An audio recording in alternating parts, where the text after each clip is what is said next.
Okay, so today we'll cover content category 2C, which includes cell division, differentiation, and specialization. So first things first, we're going to finally talk about mitosis, which came up before, but now we'll actually, dig in deep into what mitosis actually is. So mitosis is the process through which a somatic cell divides to form two genetically identical daughter cells. It is composed of 4 steps: prophase, metaphase, anaphase, and telophase. So we saw before with the bacteria that they have something called binary fission, right? And the cells duplicate in that way. So that's for prokaryotes. For eukaryotes, right, we have this process of mitosis, and a somatic cell is just any kind of cell in the body overall, like any non-gametic cell, which we're going to talk about. So basically, all of the cells in your body that are designed to grow can do this process, right? So we've got 4 major steps. We have prophase. So in prophase, what's happening is the nuclear membrane, shown by this dashed line here, dissolves. So remember, we had that very important distinction between eukaryotes and prokaryotes. In prokaryotes, the space is open. In eukaryotes, the space is closed off, right? But when we start prophase, that boundary actually dissolves. And the chromatin, so when we say chromatin, it's all the mixed up coils of DNA, tightly compacted DNA. It's now going to take on this maybe more familiar form of these chromosomes, these little X shapes, because these X shapes are how we're going to make sure that we have DNA in each cell. So we have this, so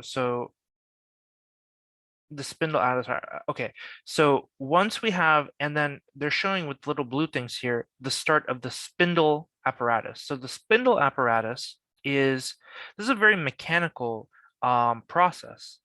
Essentially, once these chromosomes are made, right, during metaphase, they line up at the middle. So I like to think of prophase as the prep phase, right? Because it's you're preparing for this process. So if you want to remember it in a common sense kind of way, you can think of prophase as the prep phase, right? And then metaphase, I would think of as the middle phase, because this is where the chromosomes are lining up at the middle, right? They're all going to be at a line right here in the middle. And also the spindles are going to attach to the what's called the kinetochore of the chromosome, which is a little spot in the middle. Let me see if I can show you a kinetochore. Kinetochore. Yeah, so this is a little bit more of a deep dive on what this condensed chromosome looks like. So once we're doing mitosis, right? During prophase, the DNA condenses into chromosomes.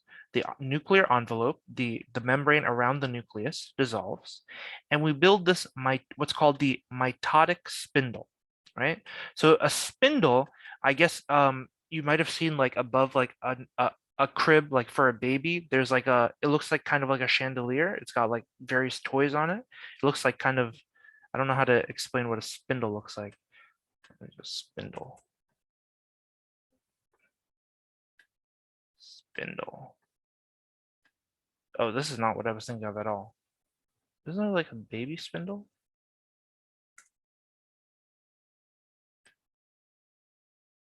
Oh, okay. Apparently I've completely misunderstood what the word spindle is. Never mind. So, but what I was thinking of was like a spindle. It looks like this, like these long strings, essentially. And so these long strings are made of microtubules, right? And the microtubules are coming out of what's called centrosomes. So remember those 2 blue things that they showed over here? These are the centrosomes, and they migrate to the opposite ends of the cell. And from those centrosomes, these spindles come out, these microtubule spindles come out, and they reach out and they attach the fibers attached to the center of the chromosome, which is called the kinetochore. So if you look here, right, this is our chromosome overall. these are the sister chromatids. So let me, this is pretty important. Let's clarify, right? Originally, I'm jumping ahead a little bit here, but these, the one that I just drew in red, right? And the one that I'm drawing in yellow are the same piece of DNA duplicated, right? Because one is going to go to one cell, one is going to go once the spindle fibers pull, right? Oh, okay, let me stop jumping ahead. Let me explain the next step. So after metaphase, they're all lined up, right? And then we have anaphase. And anaphase, the spindles retract this way, right?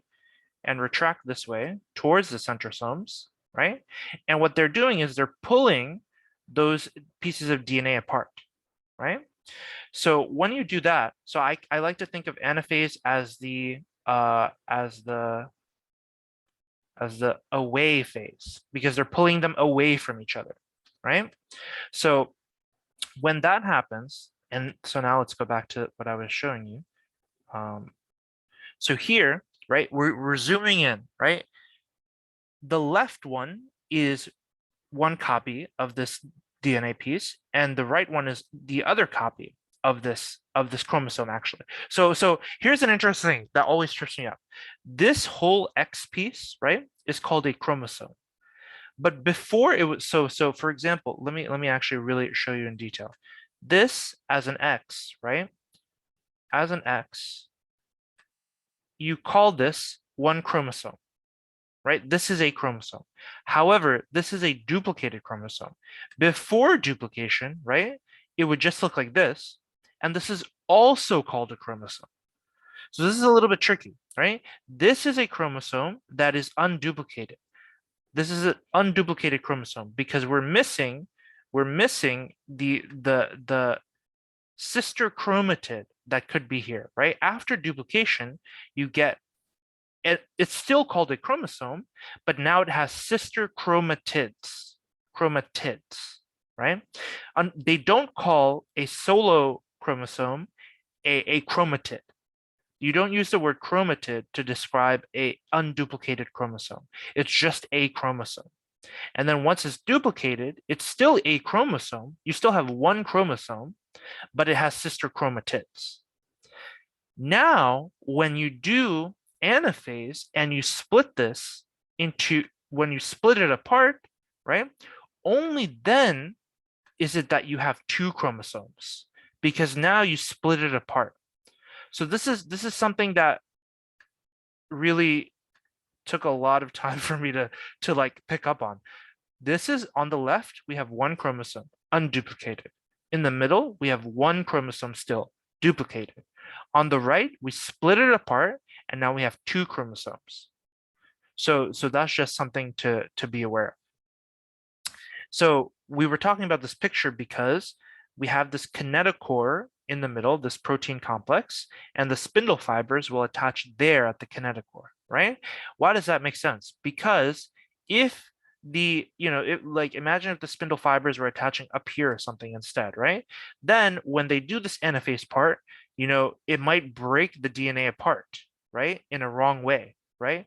Because this is a better anchoring point. So for there to be an equal split of the chromosome, they attach both at the kinetochore. Any questions about this structure?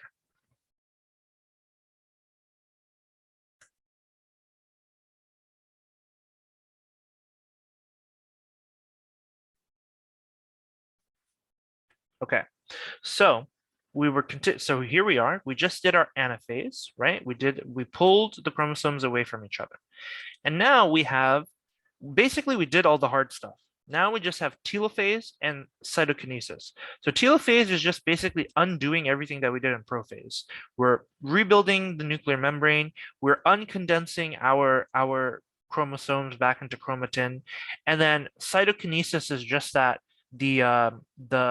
it will formally split into two. So you might be able to see better here, right? After anaphase, right, we pulled all the chromosomes apart, and then in telophase, we're still it's still like one unit of cell right now, right? But everything is we're just undoing everything. The spindle is going away, and then we start seeing this right here. You see there's like a little indent, right? And that's called the cleavage furrow. So that cleavage furrow is going to cause it to kind of, you can imagine it like if you had a balloon and you squeeze it in the middle, the balloon would like puff up on the top and the bottom, like around your fingers, right? If you were just squeezing it, like choking it in the middle, right? So that's essentially what's happening here. And that's going to cause, again, two daughter cells to be formed. So that's a brief intro into mitosis. And now let's talk a little bit more about the chromosome, like why we do this, right? So this is for replication, right? To replicate. When we're replicating, we don't want to make any changes to our DNA. We just want to make a pure copy of the DNA and pass it on to another cell. So let me see. So we can see here, we start, as humans, we start with 46 chromosomes. When we do prophase, right, and we duplicate our chromosomes. So this is another thing. This is showing interphase, right? So prophase is the start. We're going to talk about the cell cycle in a moment. Prophase is when we've already committed to duplicating. We've already duplicated our genome, and we are moving forward into the cell division, right? But before we actually start the whole process of mitosis, we just have 46 chromosomes, right? Before we even start. Once the cell has committed to duplicating, then those 46 chromosomes are going to duplicate, right? And they're going to duplicate, and we're going to have sister chromatids. So instead of 46 chromosomes, we now have 92, right? And once those get pulled apart, we have 46. Now, this is a little bit, I think this is a little bit of oversimplification. 46, it's going to be 92 once it's split apart. Once it's split apart, it's 92 chromosomes. And then when you split it into two cells, each cell has 46 chromosomes. So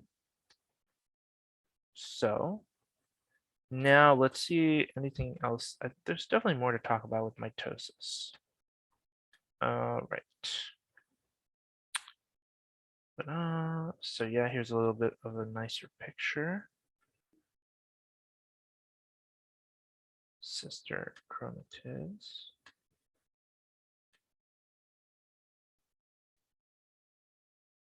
Spindle breaks down. Okay, we covered this. There's a region called the cleavage furrow that causes the cytokinesis to happen.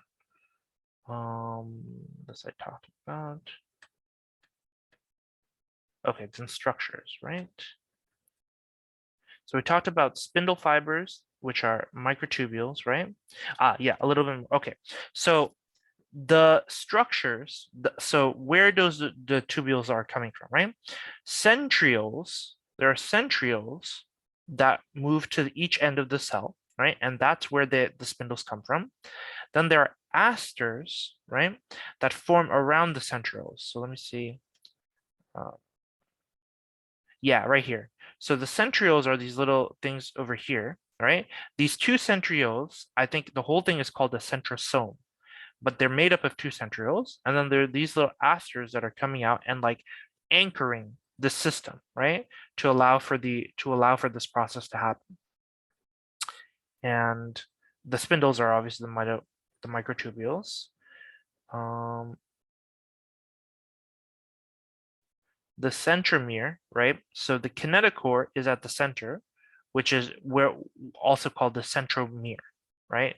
The centromere, nuclear membrane, spin pole. Yeah, that's all good. Okay. So now let's talk. We were just talking about interphase, right? So let's talk a little bit about what that is, right? How does the cell actually decide to do some mitosis, right? Your cells are not, remember, cells are very efficient and only using energy as they need to be using their energy, right? So they're not going to just constantly keep replicating. In fact, if a cell is constantly replicating, we call that cancer, right? So we're going to look at how does it regulate all this. So this is what's called the cell cycle, right? They have a very standardized way of going about it. It's a series of events that involve cell growth and division with the goal of producing two daughter cells, right? Precisely timed and carefully regulated, right? Very, very carefully regulated. We're going to understand why. So during interphase, so what interphase means is interphase is referring to everything that's not mitosis. So this is all this is a bad color. This right here is all interphase. So when we talk about interphase, we mean G1, S, and G2. So you've probably heard of these. And so what they are is in G1, we're preparing, right? We're preparing for division by starting to duplicate all of our organelles and our cytoplasm itself, right? This is also interesting, right? Like if you don't duplicate the cytoplasm, then each cell would be smaller in size. And we're actually going to see that soon. So you duplicate the cytoplasm as well to have the appropriate volume. So in G1, we duplicate everything, but not the chromosomes, right? Remember, we have very, very strict regulation over our genome. We only duplicate the chromosomes once we pass a certain checkpoint. So over here, there is a checkpoint, and we'll talk about what's happening in this checkpoint. But if the cell passes this G1 to S checkpoint, then the cell will allow for its chromosomes to be duplicated.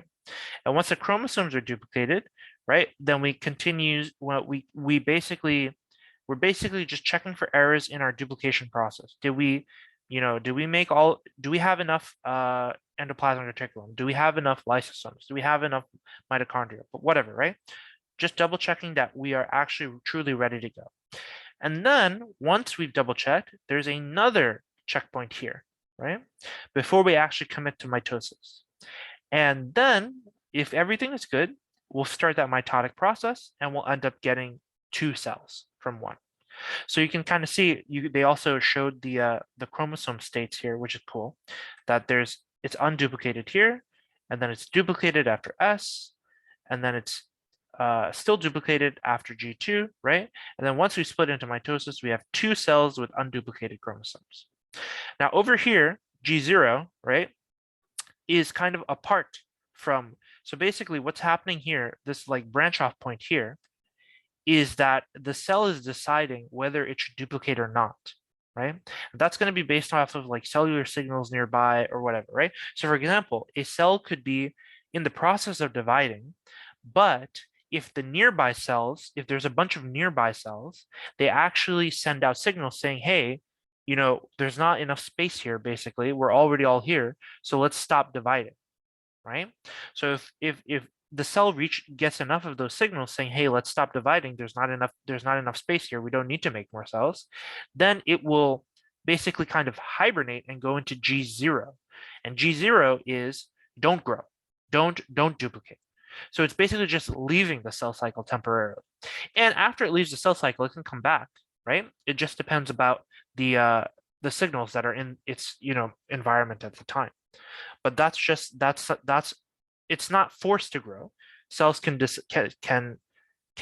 not grow based on the environment. So what we just talked about, remember, all of the G1S, G2 is under the umbrella of interphase, right? And then mitosis is also referred to as the mitotic phase. So, we just talked, yeah, so this is all.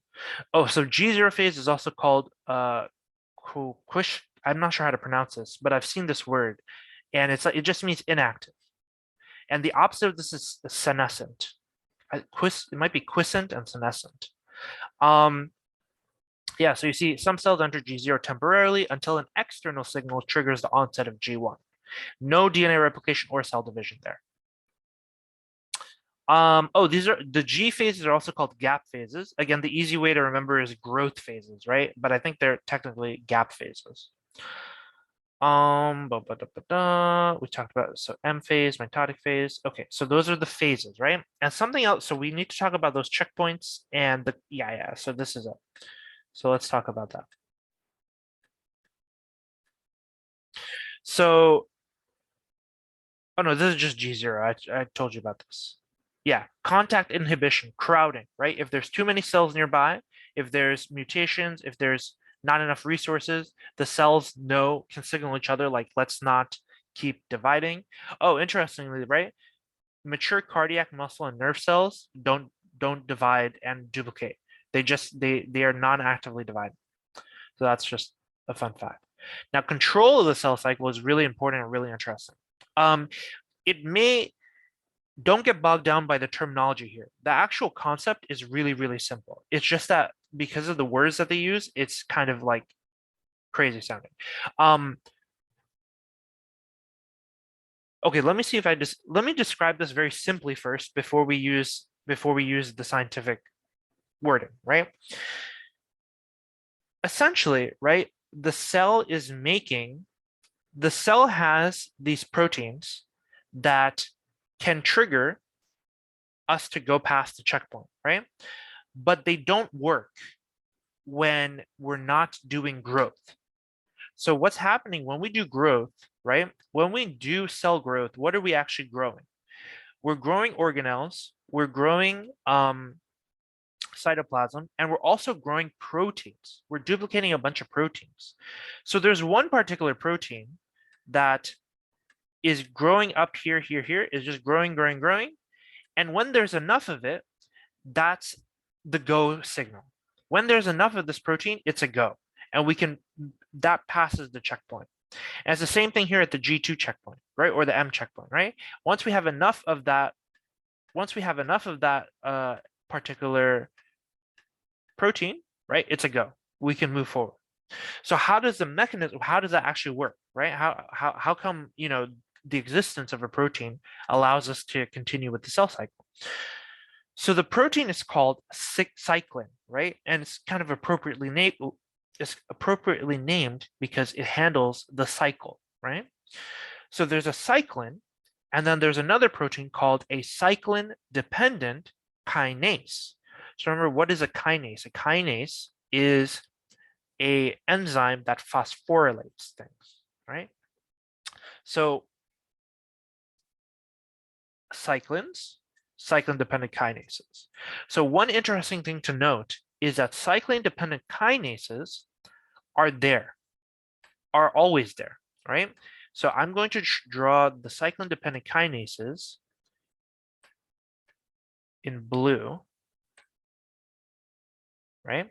And so let's just say that we have five cyclin-dependent kinases, right? After duplication, 5 cyclin-dependent kinases. Now, or maybe 6 makes more sense. 6 cyclin-dependent kinases, right?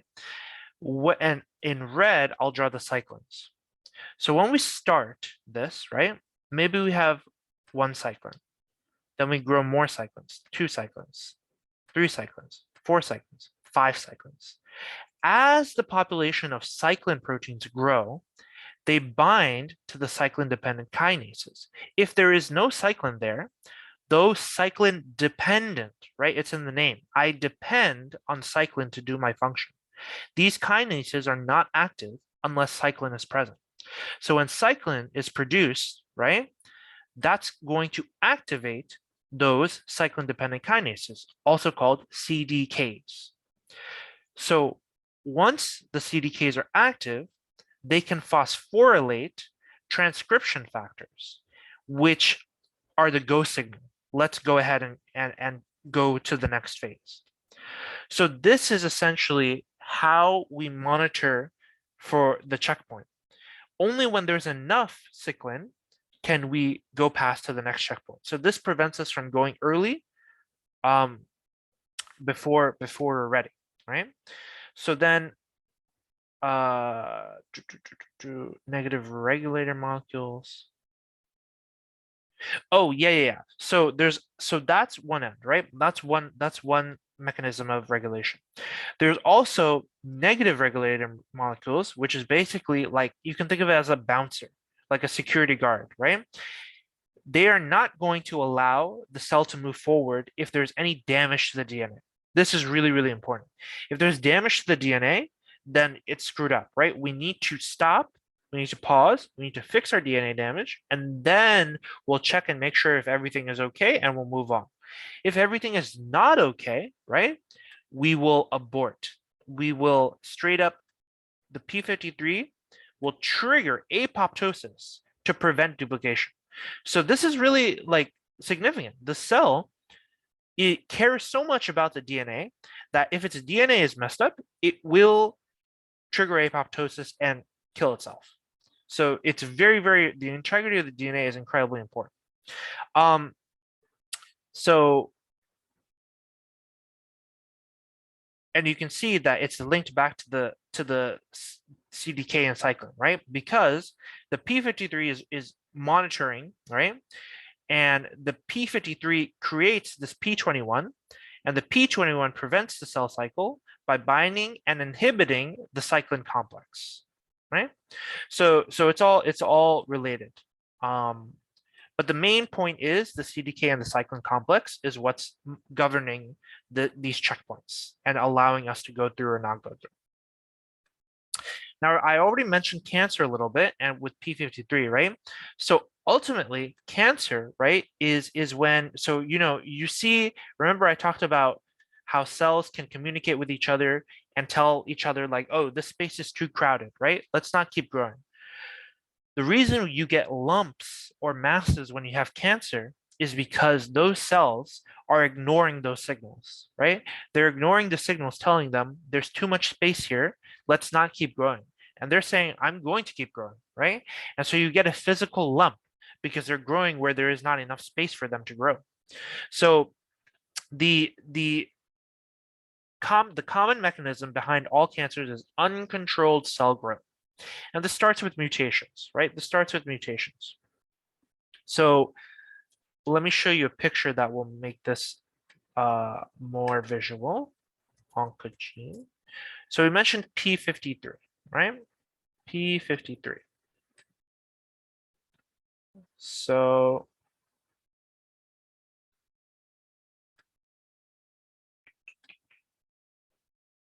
p53 is commonly called the guardian of the cell because it's monitoring the genes, right? And so genes, sometimes if genes get mutated, they can lead to cancer, right? So those cells have a very, those genes have a very specific kind of name. Proto-oncogenes. So, and think about it, right? What kind of cells, I keep making, sorry. What kind of genes are more likely to cause cancer if they are mutated and malfunction, right? Well, what is cancer all about? Uncontrolled cell growth. So therefore, the genes that are most implicated in cancer are any genes that are involved in controlling the cell growth, controlling the cell cycle, right? So those genes, since they are involved in the cell cycle progression, they're called proto-oncogenes. An oncogene is basically a cancer gene, right? And the proto part here means it's not a cancer gene yet, but it could be if it gets mutated. So we refer to all those cell cycle genes as proto-oncogenes, right? If a proto-oncogene gets mutated, it's turned into an oncogene, right?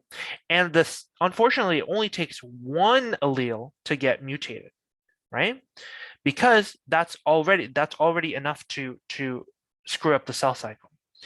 However, right, we have our tumor suppressor genes, right? These guys are the watchdogs over those genes.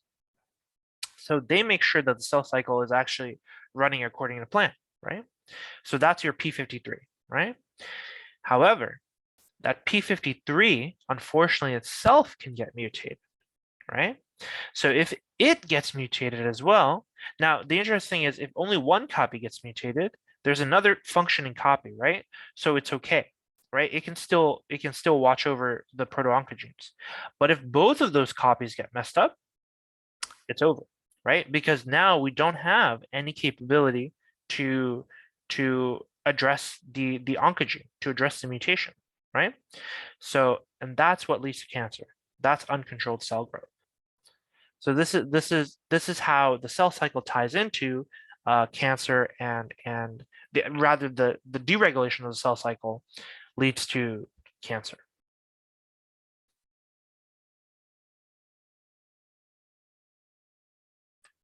Okay, so I think that's that's overall mitosis. Any questions about mitosis? Oh, I think we just talked about oncogene apoptosis. Any question about mitosis before we move on to meiosis? Because mitosis and meiosis are going to kind of build off of each other. Everything makes sense so far?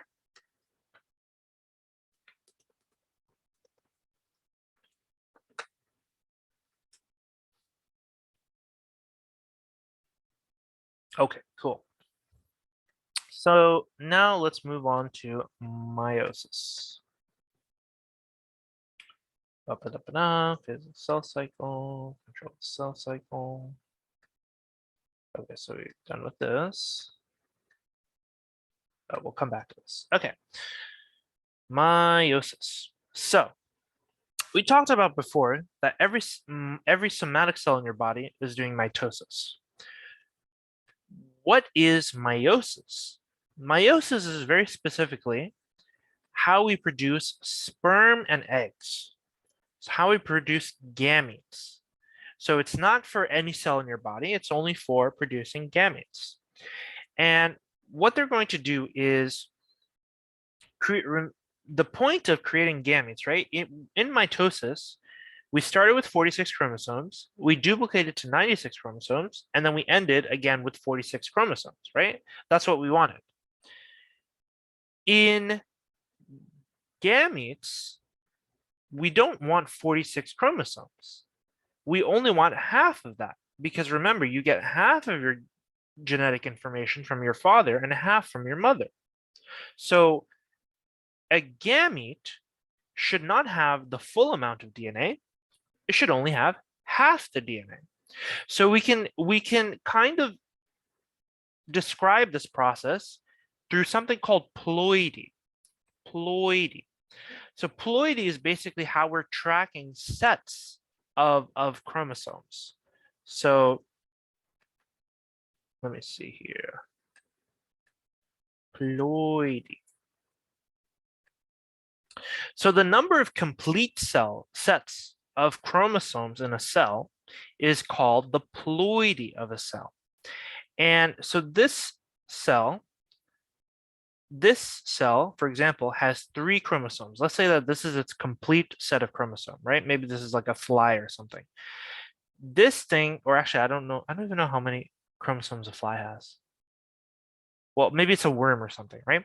So this thing has one complete set is 3 chromosomes. Now, when duplicated, right? You see that it's duplicated here. When duplicated, this is now diploid. So you see, so the number, right? This was N, right? N means one set. N refers to one set. So in this organism, N is equal to 3 chromosomes, right? Now, once this guy duplicates, he's now 2N, and he's diploid. He's 2N. So he now has 6 chromosomes, right? Because N was equal to 3, right? So this is going to be pretty important to understand. Ploidy is very important to understand when it comes to meiosis, right? Because what we're going to do is essentially have the ploidy. We're going to have it. Because we're starting, as humans, we're starting with ploidy. We're starting with 2N, and then we're ending with N in this case. Whereas before we started with 2N and we ended with 2N. So let me explain what I mean. So, yes. So, no, I want to show. Oh, yeah. Here. Okay, cool. So let's just understand. Let's just focus on the chromosomes right here now. This is an oogonium, and it's basically just the predecessor for the eggs that we're eventually going to produce, the oocytes.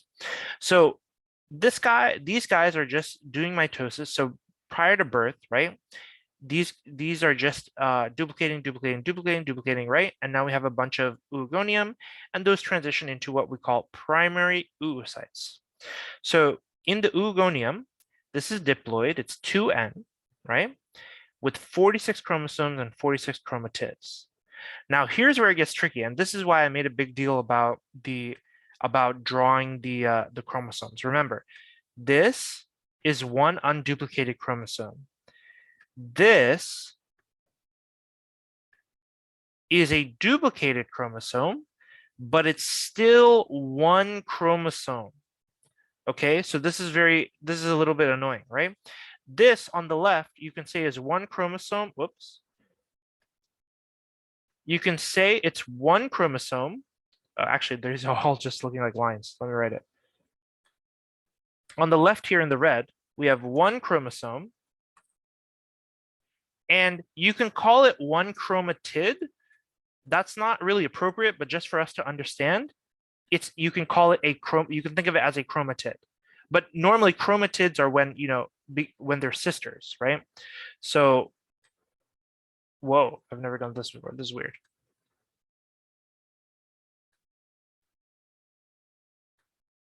Yes, N is the number of chromosomes in the set. So let me just move this over here. Oh, I see. Okay. So we have one chromosome and one chromatid. Now, after duplication, we still have one chromosome. This is the key thing that you need to remember. But now we have two chromatids. Okay? This is really important. Now, once these guys split, right? Once they split after anaphase, right? Now they're called two chromosomes. Now you can say they're two chromosomes and two chromatids. So keep this in mind as we look at how the numbers are changing during meiosis. So we're starting with a diploid cell, which is 2N. 2N meaning we have two sets of chromosomes. Why do we have two sets? We got one set from our mom and one set from our dad, right? So we have 2N for a total of 46 chromosomes, 23 from the mom, 23 from the dad, for a total of 46 chromatids, okay?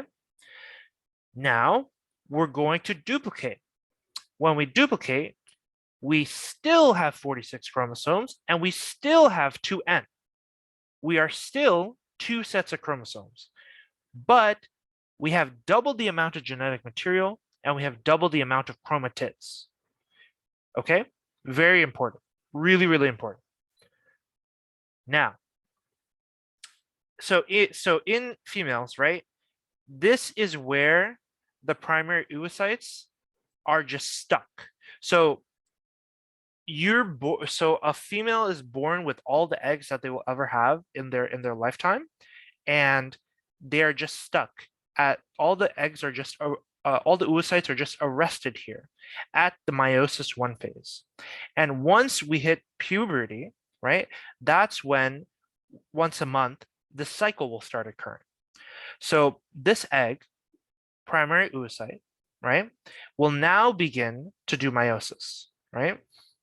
So the primary oocyte is going to go through meiosis, and now the numbers are going to start changing. So once the primary oocyte, and remember we talked about a little bit about cytoplasm, right? How we have to duplicate our cytoplasm, right? Well, what if we don't duplicate our cytoplasm? This is exactly what happens. We get something called a polar body. We're duplicating, but the purpose of this polar body is just to dump it, is just to get rid of it and degenerate it, right? Because what we're doing is we're actually siphoning all of the cytoplasm to go into what's eventually going to be the egg, right? Or not the egg yet, egg when it's fertilized, but what's going to be the ovum. So once we go through meiosis, right, it's going to get split. Actually, no, where's the specific? No. Where's the specific breakdown? Oh yeah, here. Okay. So this is our oogonium, right? And then here's our primary oocyte. So we see that we have, oh, okay. So this is a good question, right?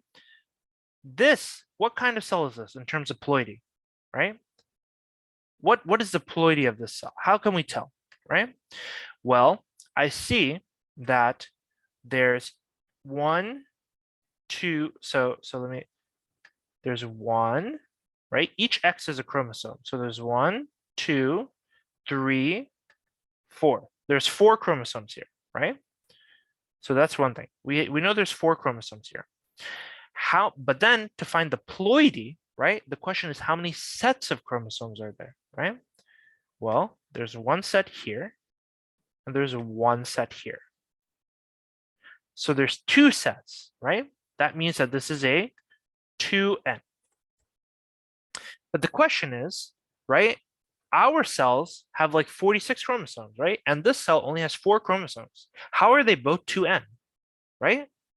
Because n means the number of chromosomes in a set, in a complete set. So I'm going to get to your question. So when we have the 2, so we have the 2n, right? This is 2n, and n is the number of chromosomes in a set, right? So in this case, the 2n tells you 2n equals 4. That's how we would write it, because n is 2 chromosomes. So 2 times 2 is 4 chromosomes total. So that's kind of our dictation, right? But for us, for humans, 2n equals 46. Why? Because n equals 23. Okay? So this is how this system works. Now, let's look at what's happening with meiosis, right? So in meiosis, right, you can see when we split, half of the one set is going to the polar body, and the other set is going to our secondary oocyte. So now, the polar body is what's going to be degenerated. This is kind of trash, right? What we're trying to do, so normally in mitosis, right, we would have 2 duplicates, right? We have 2 identical copies, right? But so if we look back at mitosis, if we look back at mitosis here, oh, this doesn't show the thing. Where was the, oh, here. If you look back at mitosis here, once we go through our steps, right, and we split, we have 2 identical copies, right? Same cytoplasm, same everything. But when we do that here, when we do meiosis 1, right, we don't get 2 identical copies. We get one that's bigger and one that's smaller. The polar body is for degeneration. It's trash. We are discarding it. And what we're doing is we split the genome, right? So before, the primary oocyte was 2n. It was 2n because we can see we have 2 sets of the chromosomes, right? We have a pink and blue, and we have a pink and blue. That's 2 sets of pink and blue, right? When we split it, this cell has only 1 set of pink. This cell has only 1 set. I'm sorry, this cell has only 1 set of blue. This cell has only 1 set of pink. So there's only 1 set of chromosomes in each. They're haploid now. They're N. They only have 23 chromosomes. Okay, so this is so I need to show you how this actually works specifically, so it will make a little bit more sense. The actual specific steps of meiosis. So yes, this is what I'm looking for. Okay, so let's look at this. So meiosis is, we saw mitosis was prophase, metaphase, anaphase, telophase, right? Meiosis has all of those steps, but twice, right? And the steps are different. So in prophase, it's not just prophase, but it's actually prophase 1.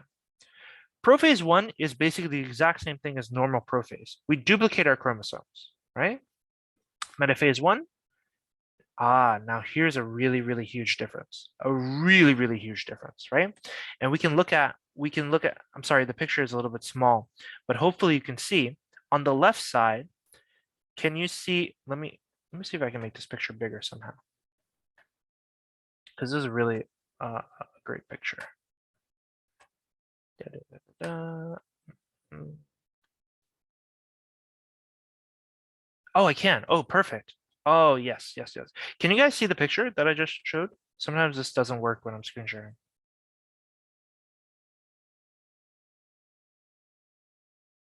You can see the picture, right? Oh, okay. So, got it. So prophase and sorry, mitosis and meiosis are both going through these prophase and metaphase anaphase steps, but the way that they're going about is slightly different. Slightly different. In prophase here, right? In mitosis, we duplicate our chromosomes, right? And we have two sets, right? In mitosis, our goal is to create two identical cells. That is not the goal of meiosis. The goal of meiosis is to create variable genetics to pass on to the offspring, right? So how do they do that?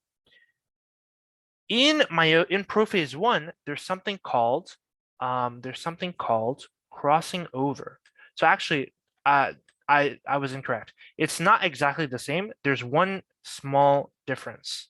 One small difference in prophase 1, crossing over. And in prophase 1, what they can do, so this is only in prophase 1. When they have duplicated, right? They can swap. They can swap bits. You see what happened here?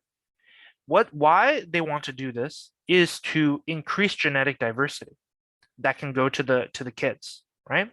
So they can swap. And that is only happening in prophase 1. So meiosis. So back to our picture.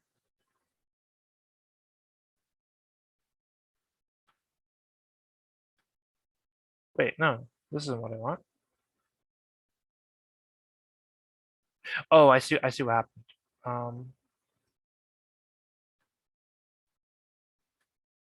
Sorry, just a moment.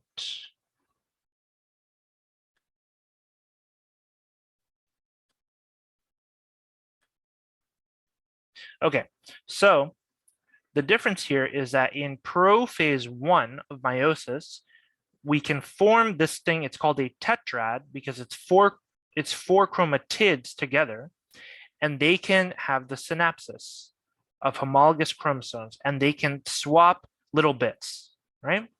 So by swapping little bits, we're increasing the genetic diversity that can end up, right? Because instead of just getting straight up like your dad's chromosome, maybe you're getting your dad's chromosome with a little bit of your mother's chromosome mixed in, right? So now what's happening is we have the lining up at metaphase 1 is totally different. Look at this. In mitosis, it's a straight line, right? So what happens when we pull them apart is we get an even split, right? One red goes left, one blue goes left, one blue goes left, one red goes left, okay? Same for the right. But in metaphase 1 of meiosis, they're not lining up vertically, but I mean, they're still lining up vertically, but they're not lining up as just a single chromosome. They're lining up as chromosome pairs, which is called tetrad, right? So here, single chromosomes with sister chromatids. Here, double chromosomes and 4 sister chromatids, right? So when they split up, what happens is, in this case, right, in the mitosis, right, we got an even division of chromosome sets, right? We got an even division of sets. We got 2 blue and 2 red. However, when we do this here, we don't get an even division of sets. We get half of the sets, right? Because one half of the set went to the right and one half of the set went to the left, right? So that's why this is when they become haploid. After anaphase and telophase 1, those cells after meiosis 1, we're having haploid cells. We're having haploid cells. So now So let me just scroll down and show you a little bit more in detail. Oh, crossing over. There's a nice picture of crossing over here. So in prophase 1, right, the nuclear membrane dissolves, homologous chromosomes are made, right? This is up to this point, it's all similar to exactly to mitotic prophase. But then we have the synapsis process calling, and what happens is homologous chromosomes. When I say homologous, I mean like they're the same size and the same alleles, right? They're the same genes, right? So there's this complex forming between those chromosomes called the synaptonemal complex. And when that happens, they're basically kind of like sticking to each other. And once they're stuck to each other, they can cross over through this little chiasma, right? Crossing over. And once they undo the way that they were stitched together, look at that. They've now kind of like grafted to each other and swapped pieces. So this is how we get genetic, this is one method of getting genetic variability during prophase 1. So now let's look at over here on the left, where we just did prophase 1. We went to metaphase 1. They lined up as tetrads rather than lining straight up, right? And then when we pulled it apart, we pulled the homologous chromosomes apart. So one set of chromosomes was going to the left, one set of chromosomes was going to the right. Boom. At the end of meiosis 1, we've ended up with 2 cells that are each n-ploided. They're each haploid. Okay? So that was all pretty important. Now, when we get to the second step of meiosis is splitting these guys again, right? So on the left here, right, this is an N. So just looking at this cell particular, right? What is the ploidy here? The ploidy here is N, right? Because it only has one set, right? And what are the chromatids here, right? Well, there are 4 chromatids, right? There's 2 chromosomes, and there's 4 chromatids, right? 4 sister chromatids, right?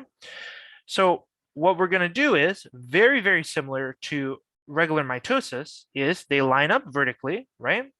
The two chromosomes are going to get, the 2 chromatids, right? So if we're just looking at the blue one here, right? It's 1 chromosome. If we're just looking at the blue one, it's 1 chromosome and 2 chromatids. When it gets split apart with anaphase, right? Now there's 1 chromosome on each side and there's 1 chromatid on each side. So when we split it all apart, each cell has that 1 chromosome, right? So notice how the number of chromosomes, the set is not changing, right? At the beginning, or let me just do 2. 2 chromosomes, 4 chromatids, right? The blue and the red. Still at metaphase 2, still 2 chromosomes and 4 chromatids. At anaphase 2, when we split it apart and we form our cells at telophase, right? Now one cell no longer has, one cell does still have 2 chromosomes, right? But it no longer has 4 chromatids, it has 2 chromatids. Because the number of chromosomes is remaining the same, it's still N. Okay, does that make sense?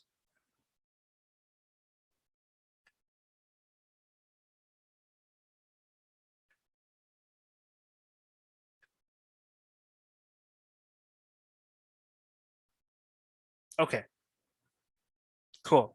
Because this is very annoying for this can get very annoying if they ask you questions about at anaphase 2, at anaphase 1, what's the question? Wait, what's your question? No, I was just asking, you met at anaphase 2, right? Oh, what was I just saying? Oh, I meant to say anaphase 2. Many? Yeah, you're right. Yeah, I meant to say, Yes. yeah, sorry. Thank you. I meant to say anaphase 2. Yeah. So ultimately, right, if we're talking about how do we get from 2n to n, so where do we go from 2n to n? This is kind of important, right? Where do we go from 2n to n? Because we started with 2n, right? So where did we go from 2n to n is here. Is right here, right? Well, I mean, technically, I mean, this is where they're splitting apart, but once the cell is fully split apart, right? Now we have N, right? Because there's only 2 chromosomes here. Whereas before, there was 1, 2, 3, 4 chromosomes in a cell. Now there's only 1, 2 chromosomes in a cell. So that's the whole 2NN business. Okay. So now we can actually talk a little bit about like why we care about this. What's the point of all this? Why do we do this, right? Why do we do this? Well, it's very important for reproduction. Very important. So now let's go back. Let's go back. Yes. So now this might make a little bit more sense, right? We did our meiosis 1. We were at 2N, right? 2 sets of chromosomes. And now we've done meiosis 1. Now we have only 1 set of chromosomes, right? And so that picture before was showing you like what if it was like a regular cell doing meiosis, but meiosis is actually happening in gametes. So the way that they work is slightly different. It looks different, right? Because you produce from a primary oocyte, you produce a secondary oocyte, right? And you produce a polar body. That polar body is going to be discarded. We don't need that. We just need the secondary oocyte, which is now haploid, 23 chromosomes. Now, this secondary oocyte is going to be arrested in metaphase 2, right? Until it's time for ovulation. When it's time for ovulation, it will complete the whole meiosis 2, and it will become haploid. Sorry, no, it's still haploid, but it will become unduplicated, right? Here we have duplicated chromosomes, here we have unduplicated chromosomes. But this is not showing you how, oh, here it is showing you. Oh no, but I want to see oogenesis. Right here. Okay. So there's, okay, hold on. Ah, okay, right here. So meiosis 1, right, leads to the secondary oocyte and the polar body, which is going to be discarded. Meiosis 2 leads to what's called the ootid and the secondary, another polar body, right? And that ends up with our final thing that's going to become our ovum, right? So now, if we think about this, how many cells did we make, right? How many times did we divide? How much things did we produce? Well, we made 1 here, which we wanted to make, right? We made 1 here as a polar body. We made 1 here as a polar body, and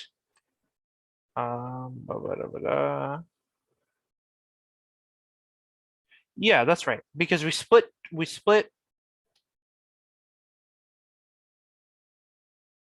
1, 2, 3. Wait, shouldn't it be 4? Hold on. Let me see. Oh yeah, what they're not showing is that the polar body itself splits, right? Yeah. And I was something was off there. So this first polar body is itself going to do another split and make more polar bodies, but it's useless, right? Like we actually don't care about the polar body, but it just does it anyway, right? So you end up with 4, just like you would expect from mitosis. Well, no, with mitosis you would expect 2, right? But we're doing it twice, right? So you get 4, but the actual products that you're making are not all the same for oogenesis, right? Now, the more easy one is spermatogenesis, because in spermatogenesis, what we're producing are all the same, right? We're actually just producing uniformly, right? We have spermatocytes, right, from spermatogonium. Through meiosis 1, we make them haploid, right? Through meiosis 2, they remain haploid, but now they're unduplicated chromosomes, and then they differentiate into spermatozoa, right? So you can see that we get 4 things, right? We started with 2N, we get to N. Now, oogenesis is roughly the same process, but the products are different because we start with this and we're not in oogenesis, we're not trying to make 4 of the same thing. We're trying to make 1 large egg. So we have unequal division of cytoplasm producing the oocyte and the polar bodies. So it's the same process, but what we're producing is slightly different. So overall, so that's All about meiosis. All about meiosis. So let's see, meiosis. Okay. Yes. So now we're going to talk about, what we just made, right? We made the ovum and the sperm, right? What did they actually do, right? So the sperm, as you know, looks like a little like a head with a tail, with a very long tail, right? Spermatogonium, mitosis. Oh yeah, so one important thing is these guys, the progenitor cells of the eggs and the sperm are doing mitosis on themselves, right? If it for the oogonium, it all happens prior to the woman even being born, or the girl being born, right? It all happens before, right? In men, it's constantly happening. This mitosis is constantly happening. So they're doing mitosis to create more numbers of these guys, so that then those numbers can go through this process and make even more of those gametes. So ovum and sperm, right? Very important to note, the sperm has tons and tons of mitochondria, very mitochondria rich at the midpiece, because that's what's providing the energy to move this tail, to allow the sperm to swim, right? And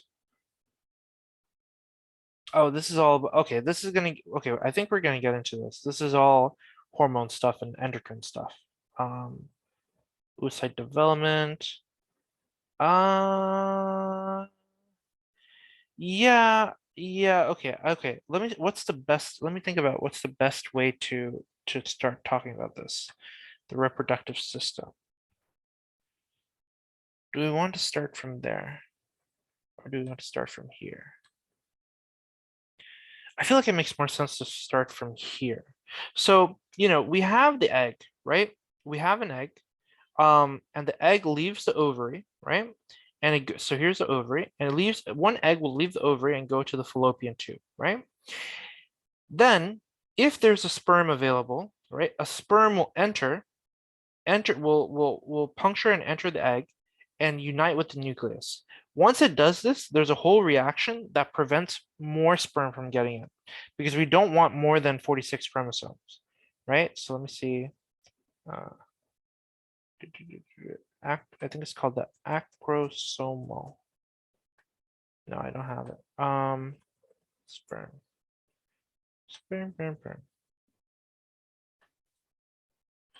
Oh, acrosome reaction. Yeah. So basically, once the sperm arrives at the cell, it's going to break down the outer part of the cell. That's going to allow it to come in and fuse membrane with it, and it's going to deliver its genetic material, and that's going to cause it's going to create a thickening of the outer membrane that prevents more sperm from getting in. And then, so we talked about spermatogenesis, acrosome reaction, they're getting in, blah, blah, blah. The structure, the mitochondria, yeah. Okay, so once a egg is fertilized, right, it starts to grow, right? And it grows exponentially. So its first division is going to have 2 cells, then 4 cells, then 8 cells, and so on and so forth, right? Then we get into this kind of this process called gastrulation, right? So this is really how a fetus is going to be developed, right? So the 8 cells, from the 8 cells, right, it's going to form a blastula. And inside the blastula is kind of hollow. It's hollow inside the blastula, and the area is called the blastocola. Then what's going to happen is gastrulation, where there's an invagination of part of these cells. Some of these cells are going to go inside, right? They're kind of folding in on each other, right? So once that happens, right, we have this little opening called the blastopore. And then it's going to kind of differentiate into a gastrula, right? The blastula undergoes a process called gastrulation, in which 3 germ layers form: the ectoderm, mesoderm, and endoderm. The ectoderm leads to the nervous system and the epidermal skin cells. The mesoderm gives rise to the muscle cells and the connective tissue, and the endoderm gives rise to columnar cells and internal organs. So this is where it's going to start differentiating, right? And then, okay, so this is a little bit further on. So afterwards, we're going to lead to, the development of organs, the development of the fetus, and so on and so forth. This I showed you guys already. Okay, so this is the basic idea of how the fetus is forming. Now let's look at, what actually led up to that.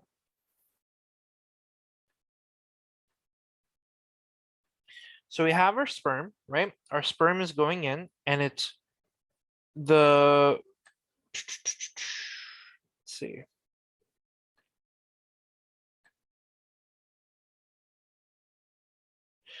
Hormones. Yeah, I guess we can talk about this. So essentially, right, we have this ovarian cycle, right, where there's an egg released, right? An egg is ready to be fertilized approximately once a month, right? And that's coinciding with a spike in luteinizing hormone and estrogen, right? We'll talk more about that. But essentially, once this thing is ready, if a sperm is available, the sperm will come and attach to it, right? Once the sperm attaches to it, it'll fertilize the egg cell, and then you can see 2 sets of chromosomes again. So boom, it was haploid, but now we're diploid again. And this is ready to become, a fetus. So oocyte development. Oh yeah, they're just showing like the how the yeah, I see.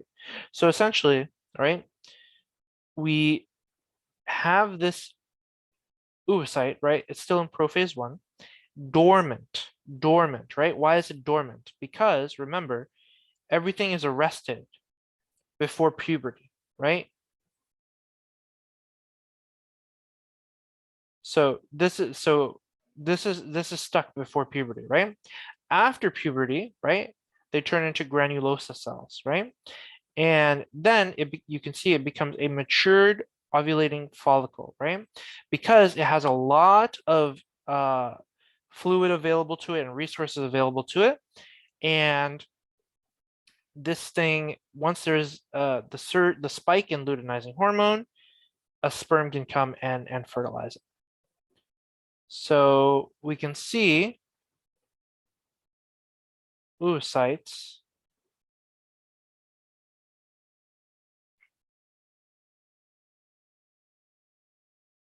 So this is showing the once, so all of these, so in a female, these are being produced even at the fetal level, right? So even when the girl is a fetus, right, we have this growth of the oogonia, right? And they reach metaphase 1 and they stop. Right? Then from birth to ovulation, so this whole part is showing like 13 years or 14 years, however long it takes to reach puberty, right? So from birth, right, you're stopped, all of the eggs are stopped at metaphase 1. Then after 13 years, then you start having an ovulatory cycle, right? So then they start going forward through meiosis 2, right? They start going through meiosis 2. They stop at metaphase 2, and they wait for the sperm to come in and fertilize them, right? If the sperm does not come in and fertilize, then this is just shed off, right? So we have the cycle here, right? Where it's built up, right? Built up and then it's shed over and over and over, right? Unless there's fertilization. If there's fertilization, then the progesterone levels are going to increase, and it's going to protect the shedding of the endometrium. So we talked about this versus this. Yeah. Yeah. Okay. So overall, that's like the intro to reproduction, right? And we talked about this. Yeah, we talked about this. We talked about this. Okay, I think we're going to talk a little bit more about the gastrula because that's pretty important, right? Yeah, we are. Embryogenesis. Okay, cool. So now this is pretty exciting. This goes into anatomy. So now we're really talking about, human development. So we start with a fertilized egg, right? We divide, right? So we multiply by 2 each time. So we get 2 cells, then we get 4 cells, then we get 8 cells, then we get a morula. So this is 16-ish, but this is skipping some steps essentially, right? It's going from 8 to 16 to 32, I believe. Or is it 64? Let me just double check that. Let's double check that. Morula,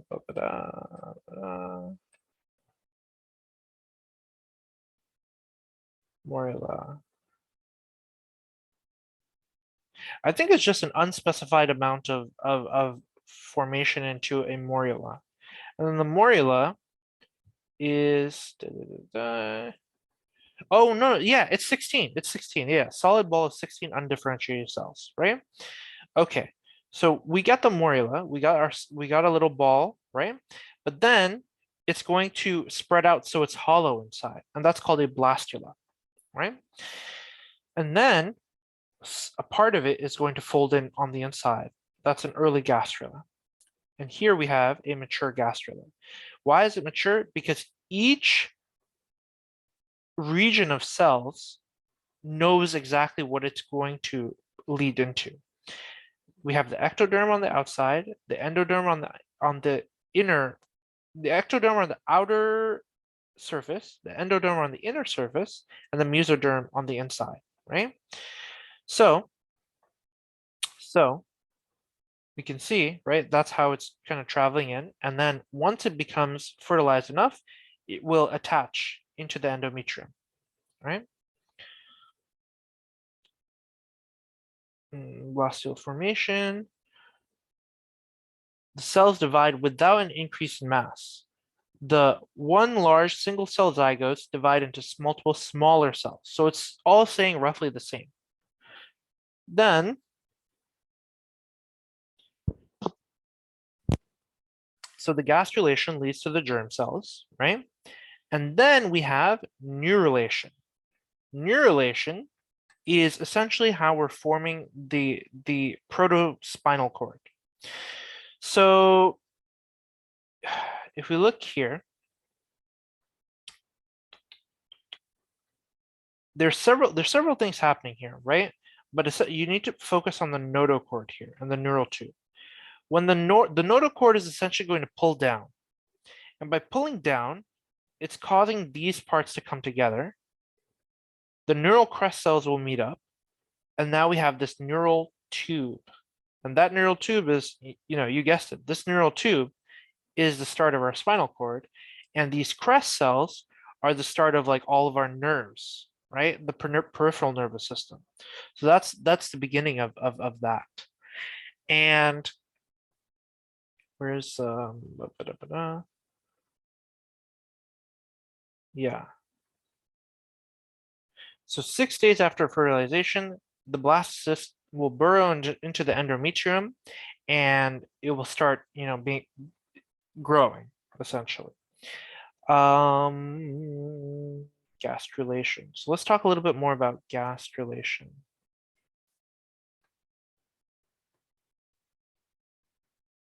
Yes. So we'll have these 3 germ layers, right? The ectoderm is on the outer surface, so it leads to the epidermis of the skin, right? It leads to the lining of the mouth and the anus. So basically, when you're thinking about ectoderm, you're thinking about the cells that are on the surface. So it kind of makes sense that they're things that are related to the surface, right?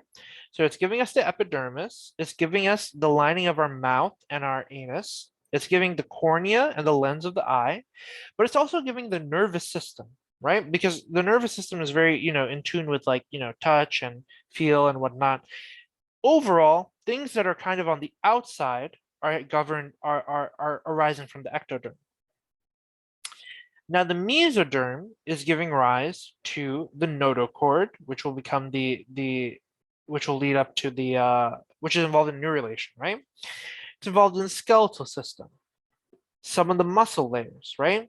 The excretory system, the circulatory and the lymphatic system. This is connective tissue, right? This is blood.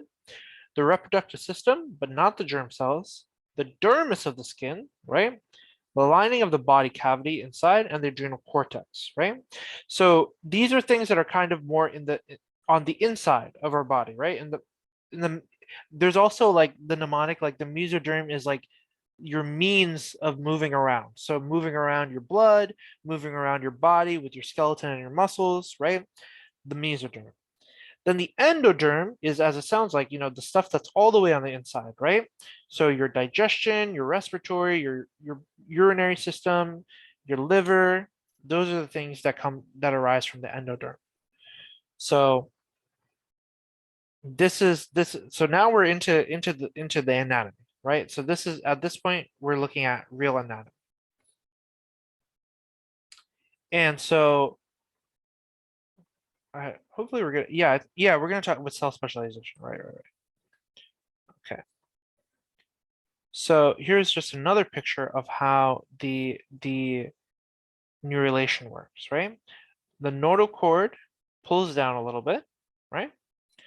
So this is all happening in those after that gastrulation, right? Because we have our three layers here. We have mesoderm, endoderm, ectoderm, right? So this is for us to develop our central nervous system and our peripheral nervous system, right? The central nervous system is the neural tube that's going to form up here in the dark blue, right?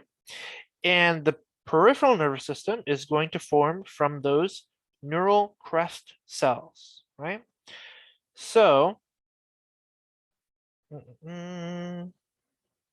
yeah. So the notochord forms from mesoderm cells after the gastrulation is complete. The signals from the notochord cause inward folding of ectoderm at the neural plate, right? So by causing this folding, right, we got this tube, right? And now, this is just another picture showing it, right? So that's how we got our nervous system.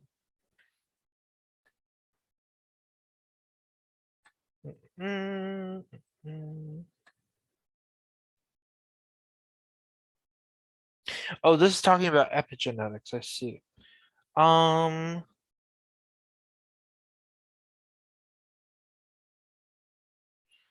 So yeah, we are we are talking all about like genetic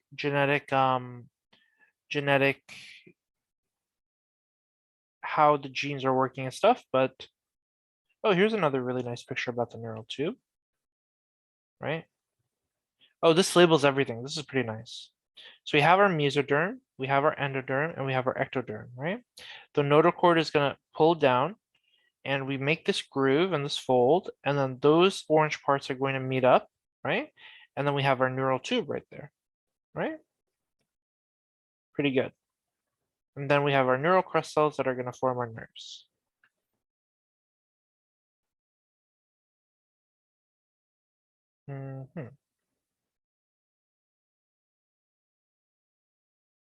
Oh, okay, so this is what I was looking for.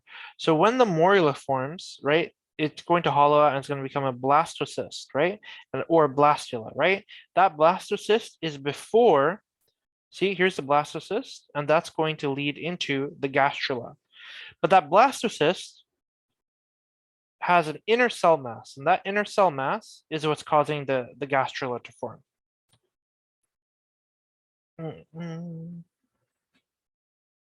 Okay. I mean, this is basically just saying that epigenetics can affect like gene expression, right? So that's not a super, that's basically that. Now we get into the real interesting stuff. Now we get into cell specialization, right? So it's pretty cool, right? Everything in your body started from that one zygote, right? So how did it get all the way to that? How did all of that happen? Well, the cells that are in the cells all started the same way, but they specialized. They specialized into very specific possibilities, right? So to describe the capability of a cell, so for example, right, you have skin cells on your hand right now, right? Could those skin cells now suddenly grow into like an eyeball or something? No, right? Like we understand why that is. However, the skin cells and the eyeball cells all came from the same original cell. So what happened, right? How come they can't, suddenly diverge? Because at each point of specialization, you are losing your ability to differentiate further, right? So in the first part, right, we have what's called totipotent cells. And a totipotent cell has unlimited capability for differentiation, right? The ability to develop into any cell in the human body, right? They can become anything. Now, after that, we have pluripotent cells. So pluripotent cells are cells that can um, become a set of many different cells, right? And pluripotent cells, so for example, all this inner cell mass cells are embryonic, and they can lead to, the neural crest cells, they can become the CNS, the PNS, whatever, right? Blood cells, they're pluripotent, right? Whereas the multipotent cells are limited to like one system of cells. So as the cells grow, as they differentiate, they lose their ability to become any kind of cell. And this kind of happens through signaling, through morphogens. Morphogens, because it's like, the question is, how does the cell know, like I should go this way or that way, right? And there are chemical signalers called morphogens that will, induce the cell to choose a fate, essentially. So, uh,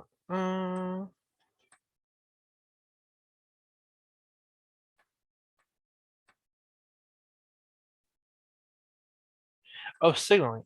Yeah. So obviously, like all this whole part, this whole thing requires a lot of signaling, a lot of communication between those cells to make sure everything is going correctly.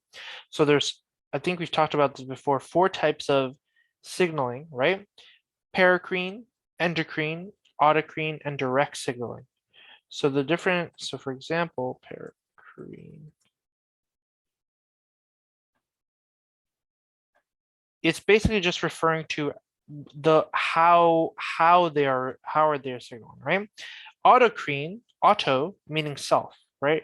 Signaling itself. So so cells can release signals that are affecting their own self, and giving a signal for themselves, right?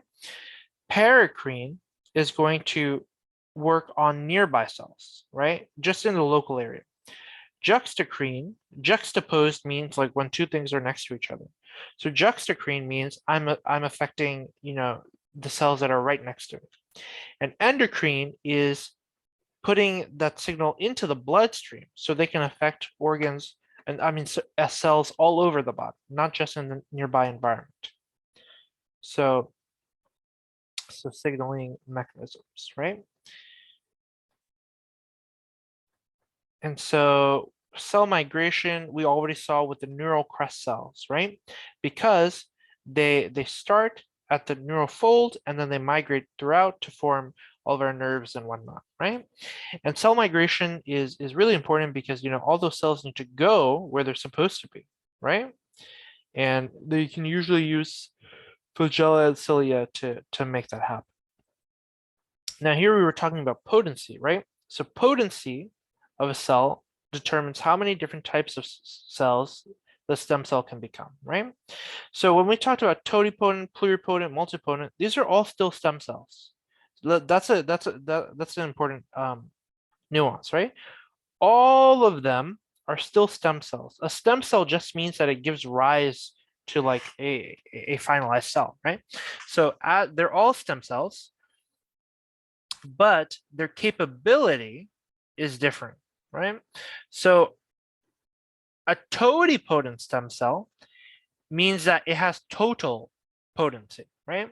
It can become any cells of the body and extra embryonic membranes. So by extra embryonic membranes, we kind of mean like placenta or something that's aside from the embryo itself, right? Now, so you can see this is a great picture. They're showing you the differentiation process, because now this is the first moment of differentiation where we have these inner mast cells that are pluripotent. They can form all the cells of the body, but not extra embryonic stuff, right? Just embryonic stuff. And then those inner mast cells are going to differentiate even further, and they're going to start choosing certain areas that they can do, right? So it's actually funny because, like, if you think about medical specializations, it's the exact same thing, right? Right now we're all pre-meds. We could become any kind of physician. At some point we're going to choose, like in residency, like I want to do this or I want to do that, family medicine or emergency medicine or whatever, right? And then you can specialize even further, right? You can choose like what kind of pediatrician you want to be, what subspecialty, right? So again, it's the same idea of like, starting broad and then going more and more specific, right? And those are called multipotent or even unipotent if it's only leading to one thing rather than more. Okay, so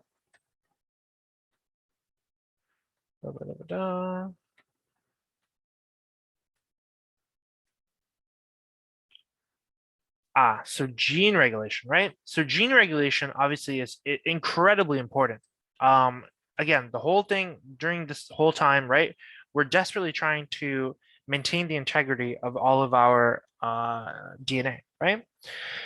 So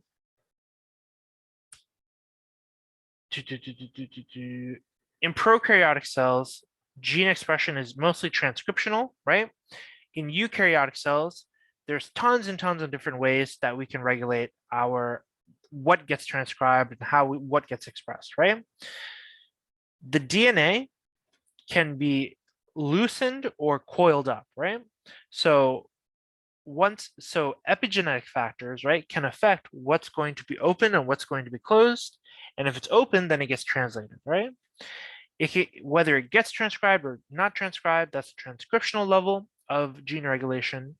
If the RNA is processed and exported to the cytoplasm after it's transcribed, so it's post-transcription, right?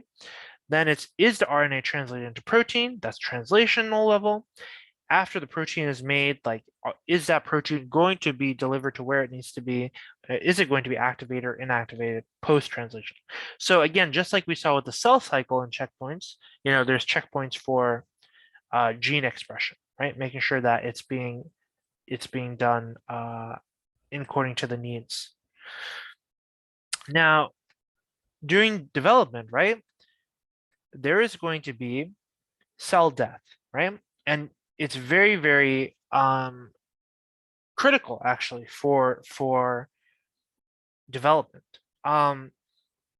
You've heard of apoptosis, right? Apoptosis is when the cell is we saw it already in the cell cycle, right? If the cell cycle is going wrong, if the DNA was copied incorrectly and we can't fix it, then the cell will commit apoptosis and not proceed further, right?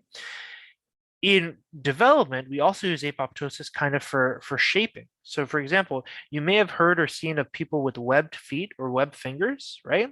It's a pretty rare, I'm not sure how rare it is, but some people have it, right?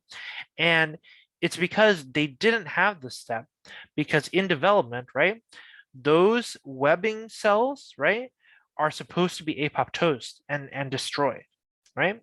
So to allow us to have fully separated fingers, but some people actually have slightly webbed fingers together. So programmed cell death, right, is just a type of apoptosis, and programmed cell death is basically just saying like the cell will destroy itself because overall it provides a net benefit for the overall, you know, embryo or body of cells, right? Autophagy is programmed cell death with self-digestion. So phagy, right? Phagocytosis, eating. Auto is like eating itself, right? It's going to break down everything inside of itself and then clean house, basically. And necrosis, right, is cell death, but not because it wanted to die. It's cell death because of other reasons. Infection, trauma, whatever, right? Cell death is there's also programmed necrosis, right? But usually they would just use apoptosis. Necrosis is just cell death in general. So I've always thought it's really cool that you know, you've probably seen that lizards can chop off their tails and then grow a new tail entirely, right? And so there's always been like that whole science fiction idea of like, oh, what if we like, you know, take those genes and put them into humans, then maybe we can like regrow our organs and whatnot, right? So unfortunately, we can't regrow our organs, but we can regrow certain things, right? If you get a cut, a minor cut will regrow, right? Cells will grow there and they will solve that problem, right? So we have the ability to regenerate, just not in the sci-fi sense, right? So we don't have the ability to do complete regeneration, right? If you lose a finger, you can't regrow the finger. But if you lose a little bit of tissue, you can regrow that tissue, right? So we have a little bit of incomplete regeneration, right? Because you'll notice that after you regrow your tissue, you have scar tissue, right? So it's not the same as it was before the injury.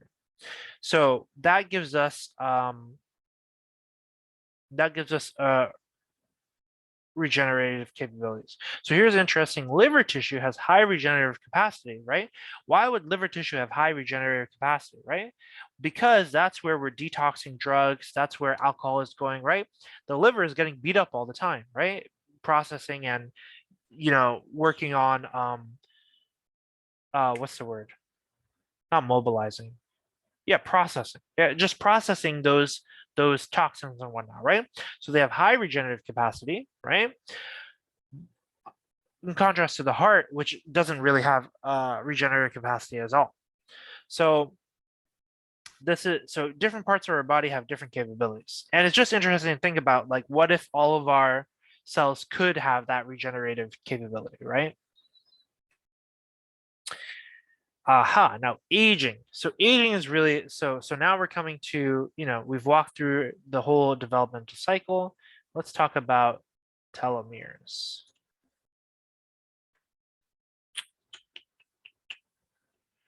So telomeres, right, are these end bits of the chromosome that are designed to, they're kind of like caps. So I've used this analogy before. When you have a shoelace, at the end of a shoelace, there's a little plastic bit, right? And that little plastic bit is preventing the shoelace from unwinding or like fraying, right? So you can think of it as the same thing. You can think of that, the telomere as the same thing. The telomere is there to block off that area. And with the telomere, right? Every time we replicate our chromosomes, a small part of the telomere is removed because of the replication problem, right? Where yeah, you can see here that because the polymerase has to start, right? It loses a little bit of the previous, right? Because here's a primer, right? So this little portion here is lost, right? But the good news is that's all telomere stuff. So it has nothing, yeah, it shortens. So it has the telomeric DNA is just GC repeat. It's just, so it's not actually coding for anything. So it's okay if we lose that. It's okay to lose it. However, every time as we age, right, those telomeres keep shortening and shortening and shortening and shortening and shortening, right? As the telomeres become too short, the cell can no longer replicate, right? And this kind of leads to an inability to have normal cell duplication, right? Because if we don't have those telomeres to act as a buffer, then we're going to end up cutting into our real DNA when we duplicate. So, and then there's telomerase, which can reverse that and build up the telomeres, right? And we often see it active in cancer cells because it's preventing those the cancer cells are going through rapid duplication, right? So if they going through rapid duplication and they eventually cut into the real DNA, and it might end up like harming their ability to survive, right? So they have those telomerase to prevent that from happening, and it keeps it longer. Okay. Okay, so I think we've just gone through 2C. All right, yeah, cool. So then we're going to go into concept 3 next week. So let's look at, so how much time do we have? Okay, we've got about an hour. I think we can do a practice passage. Let me take a look.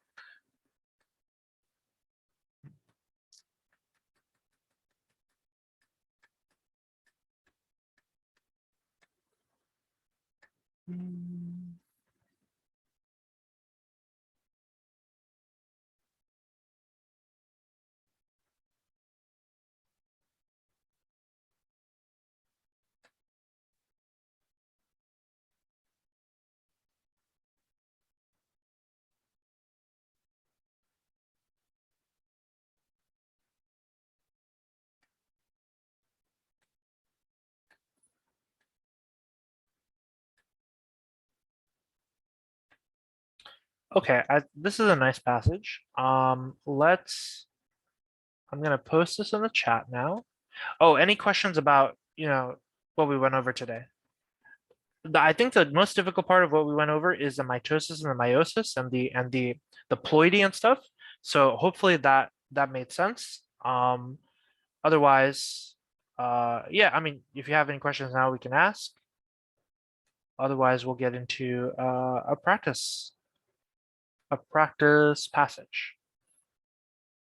Everybody good? Everybody want to do the practice passage?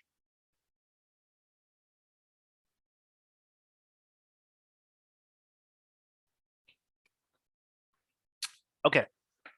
So let me give you, so the link, so let's take the link. So here's the link, and you can just scroll down to the bottom and you can look at, it says part 8. And so let's see, how much time do we have? It's 11:40. Okay, so let's take about, I think 12:10 would be good.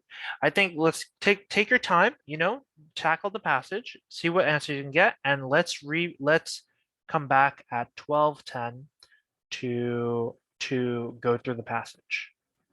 So let me put here. Okay. Okay, so let's tackle this passage.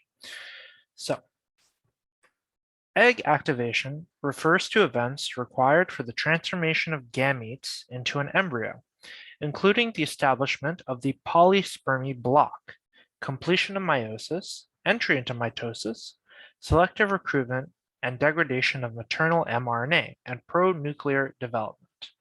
So overall, we're just talking about, the beginning of fertilization and all what happens there.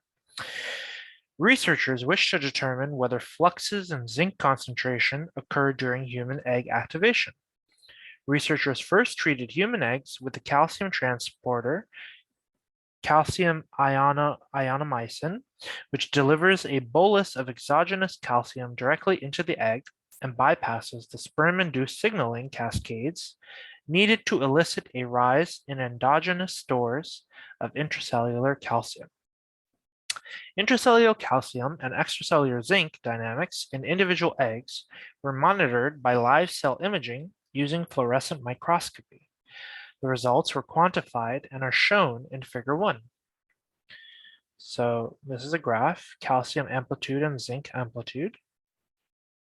Oh, and that's the end of the passage. Okay. So number 1, what is the ploidy of a mature unfertilized female gamete?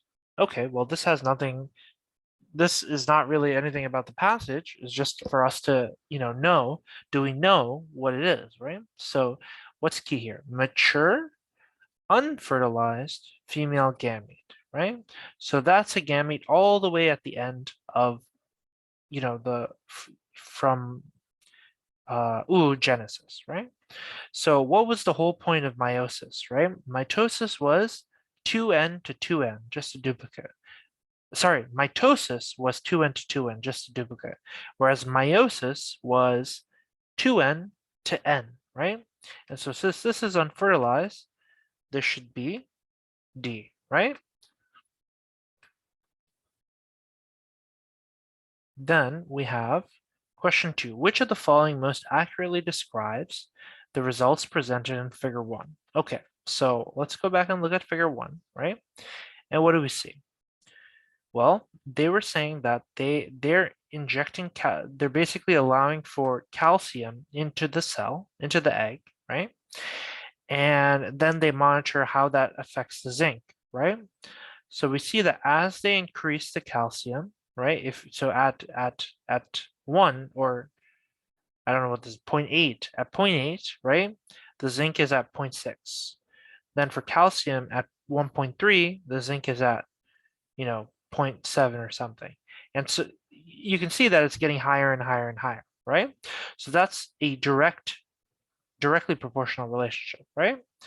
So we have egg activation is associated with a rise in both zinc and calcium levels. Yeah, that's right, right? Like that's exactly what we see.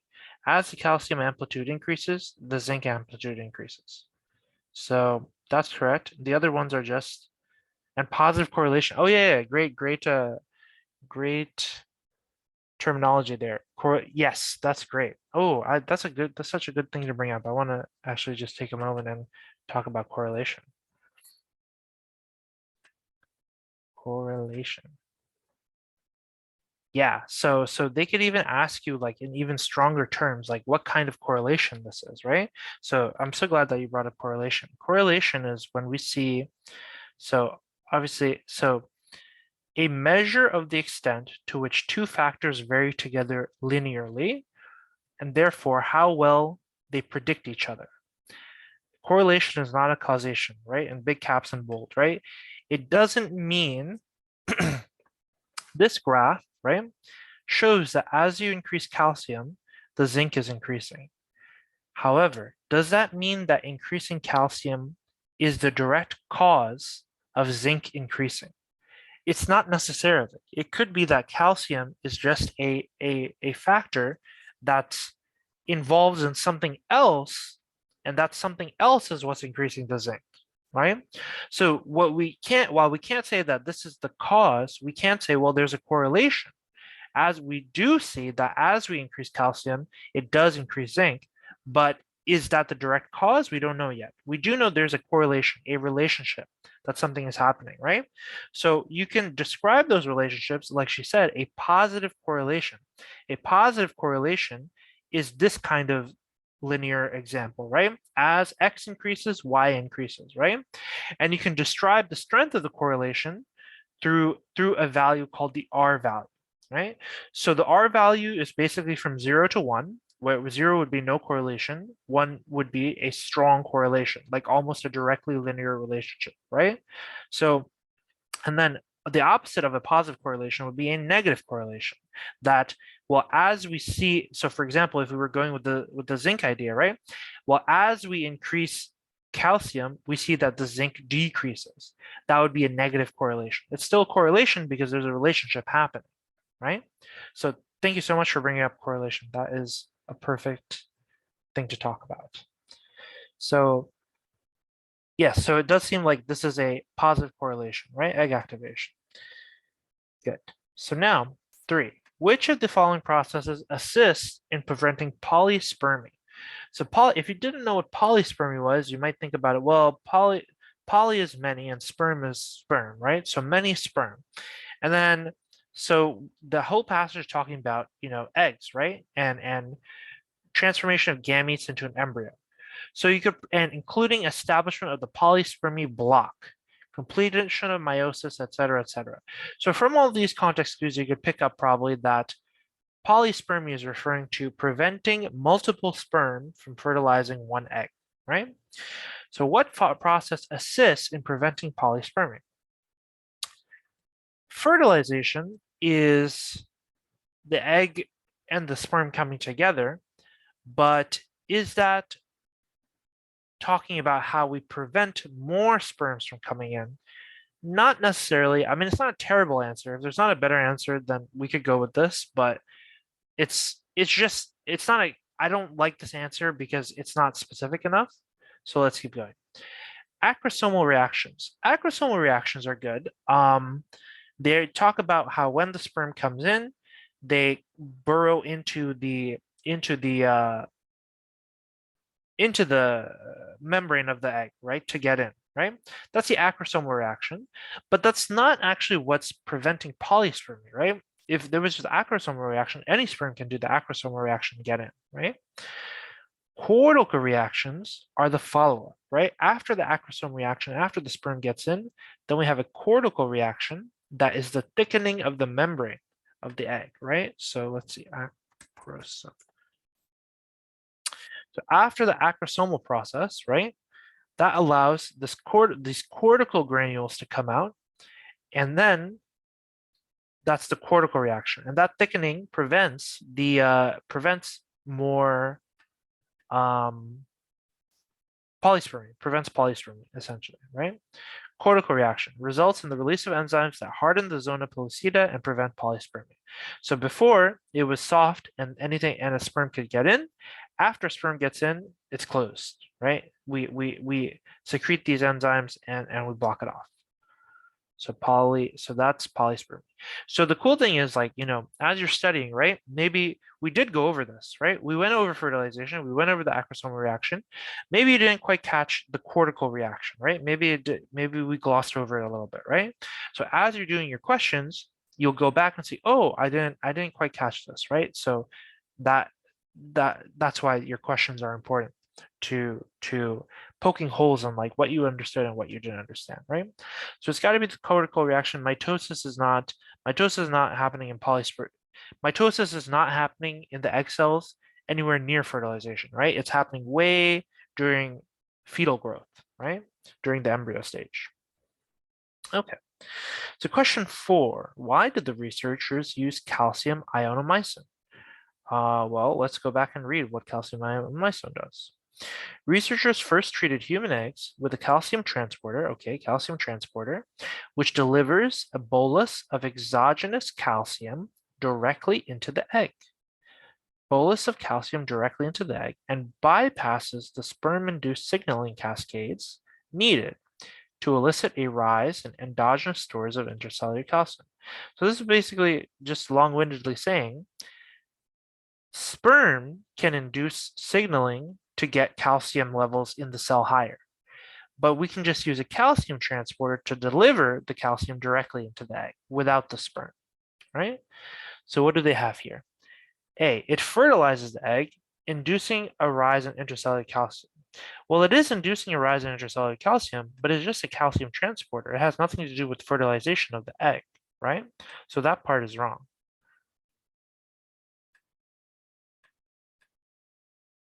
Right? It's not fertilizing the egg. 2, it bypasses the need for sperm to introduce to induce the intracellular rise in calcium levels. That seems correct, right? Because they were saying I think they literally even said like bypass, or maybe they said, yeah, they even said bypass. So yeah, that's clearly pretty accurate. It is a zinc analog that can trigger egg activation. Well, it's not a zinc analog, right? It's calcium related, right? So it's not zinc related. It is a calcium analog that can trigger egg activation. Okay. Well, are we trying? That's interesting. Is it a calcium analog that can activate the egg?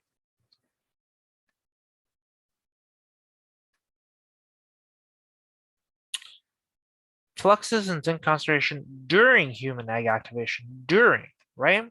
So reading this, right? They're saying egg activation refers to events required for the transformation, including polyspermy block, completion of meiosis, entry into mitosis, etc., etc.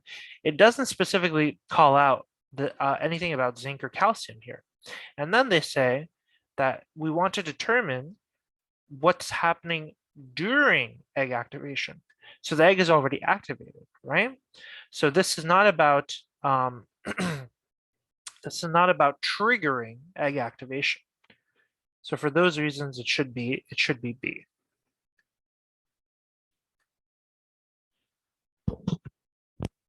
Any questions about that?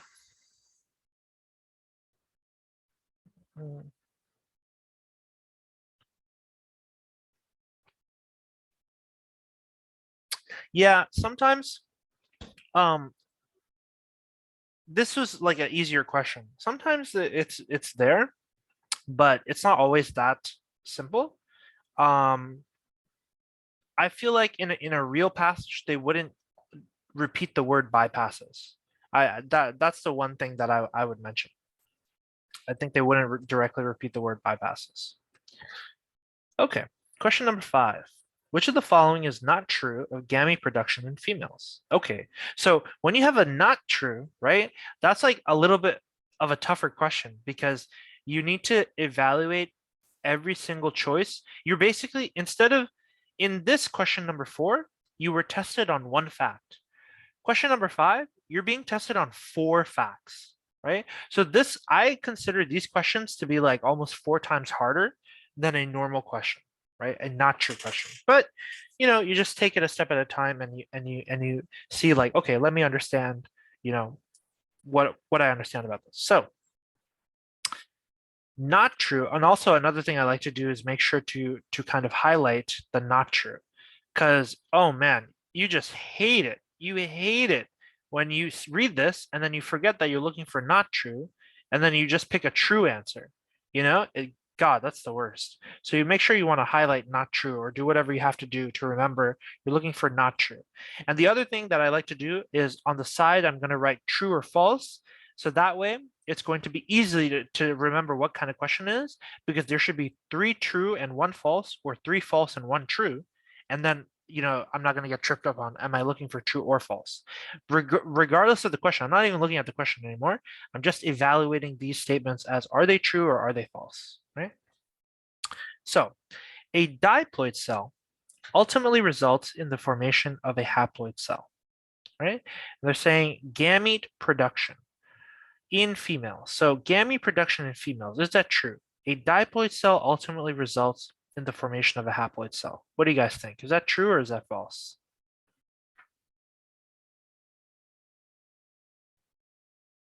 That's true, right? We start with our oocyte, right? Or not oocyte, what's it called? Oogonium, right? And then after meiosis 1, we end up with our oogonium is 2N, and then after meiosis 1, we end up with I think we end up with a secondary oocyte. Actually, hold on, let me double check. That's good. That's also really good to know. Like, what are you ending up with that at each step, right? That's where is meiosis? Yes, meiosis. Oh, here it is. So after meiosis 1, we have a secondary oocyte. This would always trip me up. at meiosis 1, we start with a primary oocyte does meiosis 1, secondary oocyte does meiosis 2. So after meiosis 1, we have a secondary oocyte, and the secondary oocyte is the one that's haploid. So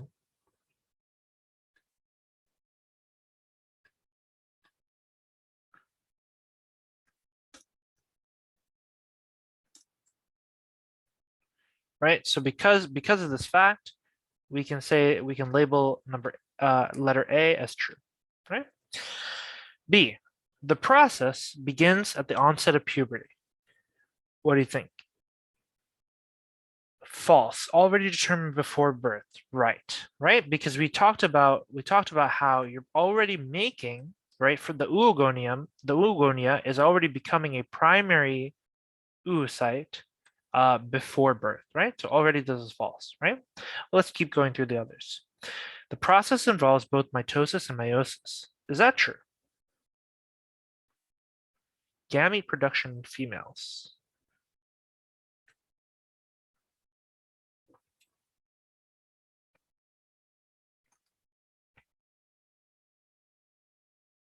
Yes, it is. So the mitosis, right, where, like we just mentioned, the mitosis is happening at the embryonic stage, right? The oogonium are duplicating themselves so that there will be a stockpile of eggs, right? And then those eggs are going to go through that process of go through the meiosis process to create eggs. Hold on, just 1 second.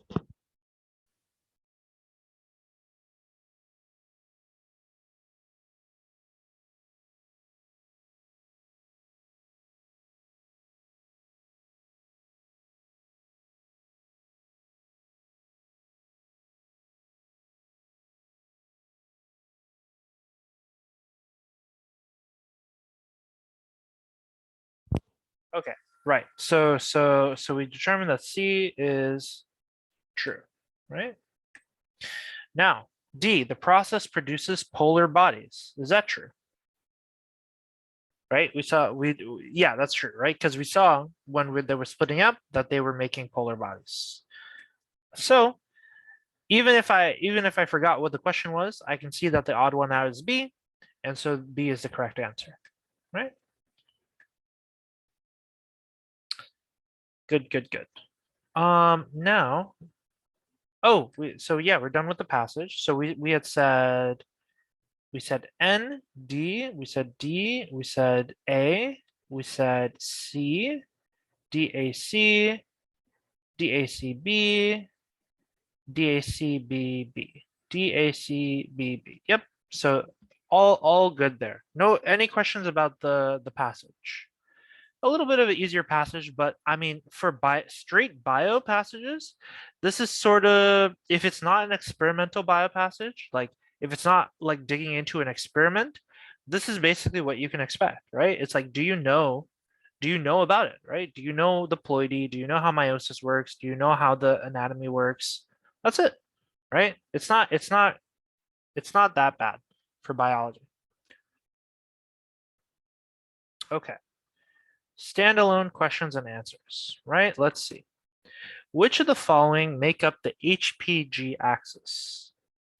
Oh, okay, so I didn't cover this extensively because we're going to talk about it when we do endocrine, but this is good though. This is good, right? Because you're going to see this when you're actually studying yourself, right? Like you're going to see questions that bring up concepts that you haven't studied yet, and that's a good thing, right? Because that's time for you to like go look at that thing and try to understand like, okay, what is this thing that they're talking about, right? And then that helps you like build those connections between everything, right? Rather than keeping everything separate. So HPG axis, what is that? Hypothalamus, pituitary, and then G. What's G? Oh, it might be, it's either growth or gonads. I forget. Hypothalamus, pituitary something.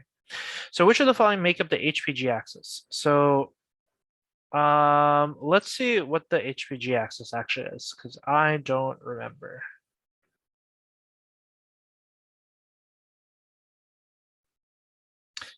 The hypothalamus, anterior pituitary, and gonads make up the hypothalamic pituitary gonadal axis, or HPG axis.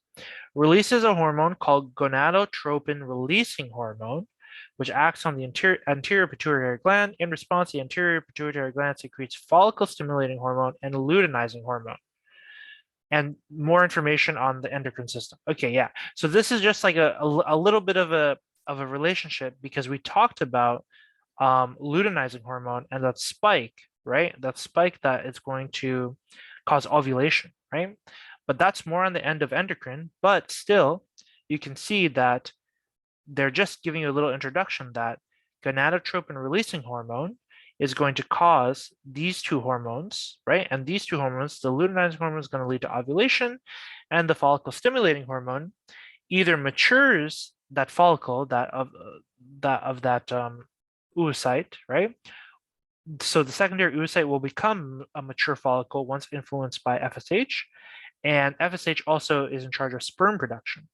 So that's a just a brief connection, right? So when you see connections like that, it's good to like just go to try to look at it and see what it's about, right?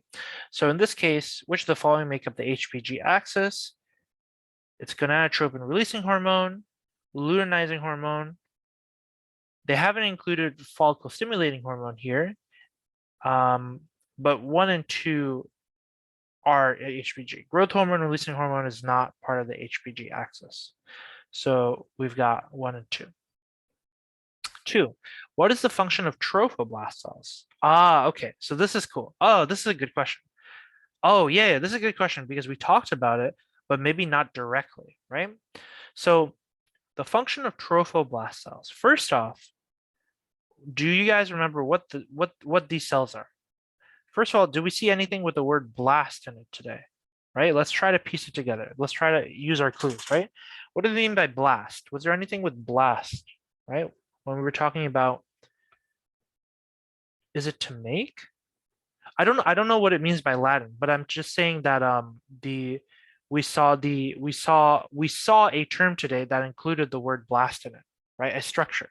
So once the egg becomes fertilized, it duplicates and duplicates and duplicates, right? And then we get the blastula. Blastula. Right? We duplicate and duplicate and duplicate, and we get the blastula. Let me see.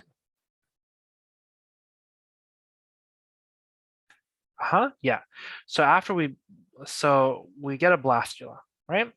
And so they're saying the function of the trophoblast cells. So in the blastula, there's two different kinds of cells. There's let me see if there's a picture. I remember there was one. Yeah, right here. You can see at the edge, so the ones on the inside are the inner cell mass. We talked about that. The ones on the outside are the trophoblast cells. So from there, we actually have everything that we need to know. So first off, trophoblast cells are on the outside, right? And remember we talked about, well, first let's look at the answer choices, right? The function, right? What's the function? A, to develop into the placenta. B, to become the developing nervous system. C, to support theca cells. D, none of the above. Okay, so remember, we talked about function. We know those are all stem cells and they're all going to grow into something, right? So essentially, they're asking us, what does the trophoblast cells become or do, right? Okay, so how could we tell what they're going to become into? If they're on the outside, right, what could it be? And if they're on the, so let's look at the, um,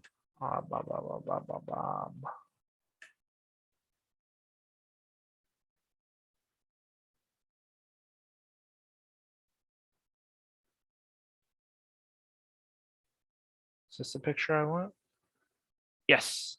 So here we can see, so look at how, right? So the blastula, right? The trophoblast cells are pink here, right? And the inner cell mass are blue.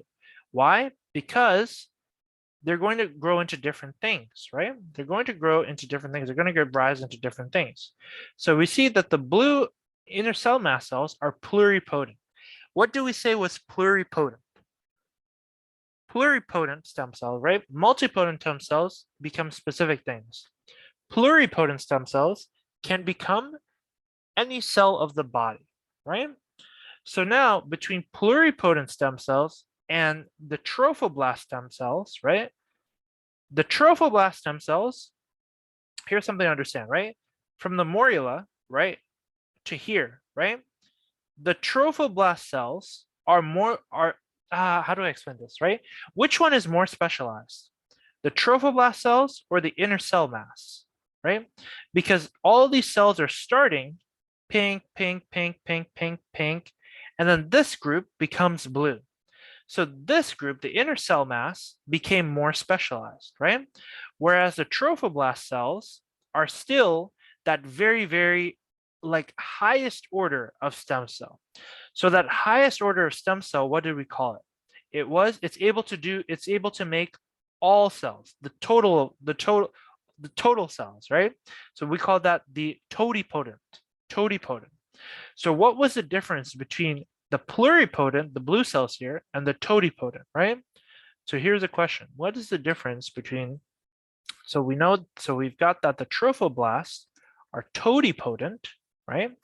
And the inner cell mass is pluripotent, right? More versatile, yes. More versatile in what way is the question, right? What can the totipotent cells do that the pluripotent cells can't, right? So if you think about the fact that the pluripotent cells are going to give rise to the embryo, right? Give rise to embryo, right? They give rise to the embryo. So then the totipotent cells can do what? They can also contribute, they have the ability to become embryonic cells.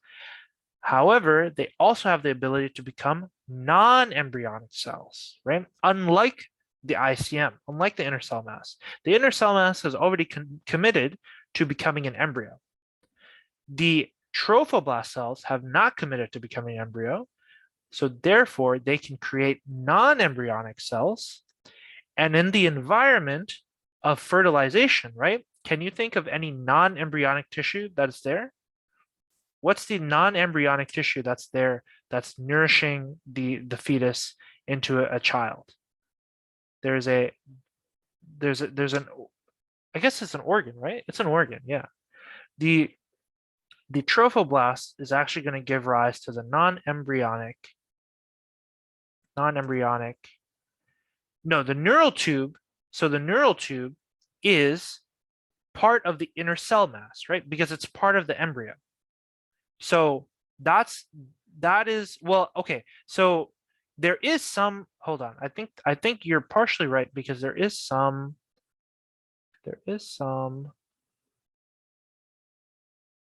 you can see, however, right? Like once it does this gastrulation, right? Oh, there's a better picture somewhere. Yeah. So the pluripotent part is doing this and becoming all of this, right? These cells, this inner cell mass is becoming all of this. So the neural tube is arising right here with the ectoderm from the pluripotent stems, from the pluripotent stem cells. What I'm actually referring to is the placenta, the non-embryonic cells that are there in that environment. So the trophoblast gives rise to the non-embryonic placenta. So a major difference in terms of, you know, what cells become, what cells can, oh God, how do I say this? A major distinction in cells that can become something and cannot become something, right? So we're already seeing that distinction just in 16 cells. Isn't that kind of crazy? Like already, like all we did was we went from a zygote to 8 cells, And then just a few steps later, boom, we have cells that are already chosen to do one thing and already chosen to do another thing entirely, right? So that's really quite interesting. Okay, so going back to our questions, right? What is the function of the trophoblast cells, right? What do those trophoblast cells give rise to? The placenta, right? It's not to developing the nervous system because the nervous system comes from a specific germ layer, right? Do you remember the germ layer? Ectoderm, endoderm, mesoderm. Which one gives rise to the nervous? Right, the ectoderm, right? So the ectoderm was descending from what? Was it descending from the trophoblast? No, it was descending from the inner cell mass, right? So it was descending from these pluripotent cells, not from the totipotent cells, right? Because we can see that inner cell mass is giving rise to these 3 germ layers. So yes. Okay. Any questions about that one? Does that one make sense? So like I was saying, like these guys are a lot when it comes to straight biology questions, it's like like you do you know the material or you don't know the material, right? So that's where your flashcards are hopefully giving you the memorization that you need. So now, which of the following does not originate from the endoderm, right? Does not originate from the endoderm. So that means 3 of these are going to be from the endoderm and 1 of them won't be from the endoderm. So we just have to go through and analyze, which of these are endodermal. So remember I said for endoderm, right, the way that I like to remember it is that endoderm stuff is like, remember you saw that picture, the endoderm stuff is like kind of like your guts, like the thing, like your digestive, your urinary system, your respiratory system. What I think of as like those major organs, right? And so the liver is definitely one of those major organs, right? So we can say that, yes, this is from the endoderm, right? Now, the rest of these are all epithelial lining. So that's going to be interesting, right? Let's see. Now, remember, endoderm, right, is about like just conceptually, you can think about it of stuff that's on the inside, right? Digestive tract, respiratory tract, mouth. Which of these is not like the other?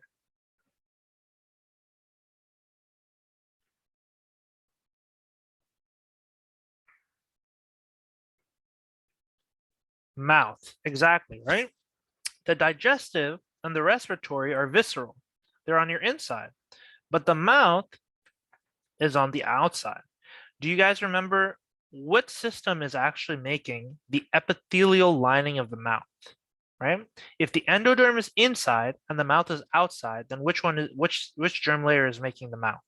The ecto, right? The opposite. If the endo is inside, then the ecto is the outside, and that's the mouth. So pretty interestingly, right?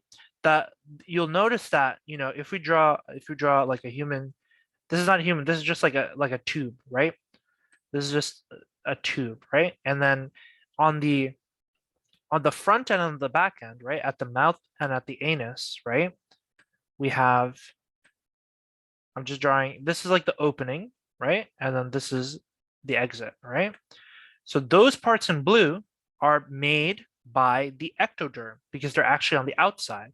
Whereas all the digestive stuff, right, all the digestive lining that's inside you is made by the endoderm. So it's just a very neat little distinction there. It's totally, again, function and form, right? It's totally one informs the other. So if one is supposed to be on the outside, then it's coming from the system that makes all the outside stuff, right? It's pretty cool. Okay, good job. So now, which of the following structures develops into the peripheral nervous system, right? So we talked a little bit about neurulation, right? And so this is kind of like a straight anatomy thing, right? Notochord, we showed, was the predecessor of the central nervous system, not the peripheral, right? Because the notochord is the one that's going to give rise to the spinal cord, essentially, right? Cord, right? Cord. It has cord in the name, spinal cord. That's how I remember. Neural folds. Now, neural folds were when the neurulation process is happening. It'll be easier to explain with the picture. when the process is happening, right here, neural crest, the neural folds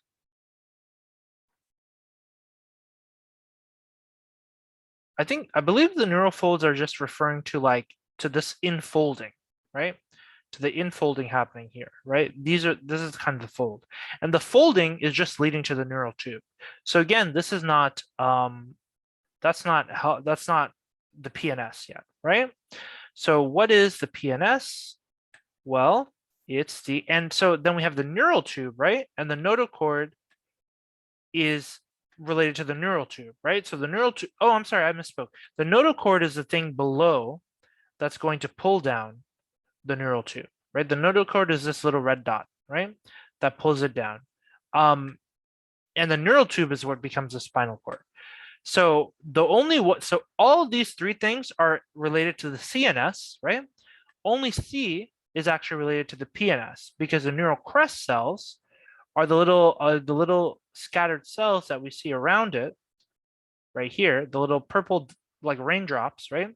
These crest cells, once the neural tube is formed, these guys will migrate outwards and they will start forming that whole nervous system, right? So that's the neural crest cells. 5. What is the purpose of the acrosomal reactions, right? To protect sperm cells from an acidic environment, to generate energy for sperm cells, to allow sperm cells to penetrate the zona pellucida, to prevent polyspermy. Well, is it to protect sperm cells from an acidic environment? I don't think so, but I can't really say that this is right or wrong. Like, it's just a weird I don't see how it's relevant, if you know what I mean, right? To generate energy for sperm cells, we know that comes from mitochondria, right? So yeah, you're saying between C and D, right? To prevent polyspermy or allow sperm cells to penetrate, right? So there's two reactions, acrosomal and then cortical. So you can remember acrosome is A, it's the first one, and then cortical is the second one, C, right? The acrosomal is first, right? It penetrates, it causes the penetration into the zona pellucida. And then after one sperm gets in, then we have the second reaction. So you see the sperm arrives, it releases the acrosome, the payload in the head of the sperm. That's going to chew through the membrane. It allows it to get in. It delivers its genes, and then there's a cortical reaction which shuts it off. Right? No more sperm can get in. Ultimately, that's what happens. So they're asking, what's the purpose of the acrosomal reactions? To allow the sperm cells to penetrate. That's the main thing. Good. Last question. A male patient at a fertility clinic is noted to have an unusually low sperm count. What type of cells should be suspected to be dysfunctional? Leydig, Sertoli, granulosa, theca cells. Okay, so this is a great question because we didn't cover this at all, right? We didn't talk about the cell types in sperms, right? So, or actually rather, this is not the cell types in sperm, but the cells that give rise to sperms. So this is again something you're going to see when you're studying, right? Like when you're studying, you won't cover everything on the first go. You're going to run into questions. You're like, wait a minute, I didn't see this at all. Like, what's this about, right? So that's totally normal. And now the process is to go back and look at, what did I not talk about, right? So Leydig cells. Oh, this is testosterone. So Leydig cells. Maybe they talked about it in this article. Leydig cells. Neural plates, stage of pregnancy. Talk about this.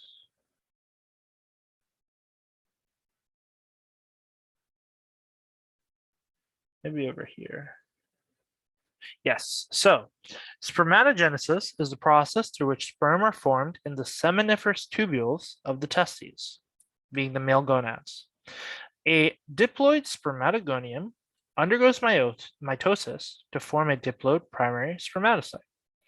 After undergoing meiosis 1, 2 haploid secondary spermatocytes are formed. Both of these then undergo meiosis II to form 4 haploid spermatids. These spermatids undergo further maturation and finally develop into spermatozoa. This meiotic division and maturation occur in long coiled structures within the testes called the seminiferous tubules. Spermatogenesis is aided by Sertoli cells, specialized cells in the seminiferous tubules of the testes, and are stimulated by follicle-stimulating hormone. And they're aided by Leydig cells, cells that are found in the testes and are stimulated by LH to produce testosterone. So we got 2 new information pieces here. Found out about Sertoli cells, which are in the seminiferous tubules, and they help with spermatogenesis, and Leydig cells that are stimulated by, so there's a difference, right? The Sertoli cells are stimulated by FSH, the Leydig cells are stimulated by luteinizing hormone, right? To produce testosterone. So now if we go back to this question, let's see what we can understand this time. I think it was question 2. Yeah. So a male patient at a fertility clinic is noted to have an unusually low sperm count. What types of cells should be suspected to be dysfunctional, right? So now we have the question between A, B, mainly between Leydig cells and Sertoli cells, right? Because that's what we saw as relevant. Now, Leydig cells, what was their role, right? What was the role of the Leydig cells? The Leydig cells, in response to LH, were producing testosterone, I believe, right? Leydig cells, cells that are found in the testes and are stimulated by LH to produce testosterone. Okay, whereas Sertoli cells are specialized cells in the seminiferous tubules of the testes, are stimulated by FSH, and they aid spermatogenesis, right? So if somebody's having problems with sperm count, right, which of the cells are dysfunctional? Is it the one making testosterone, or is it the one helping spermatogenesis, right? In that case, it's obviously the one helping spermatogenesis, so it should be Sertoli cells, right? Let's see.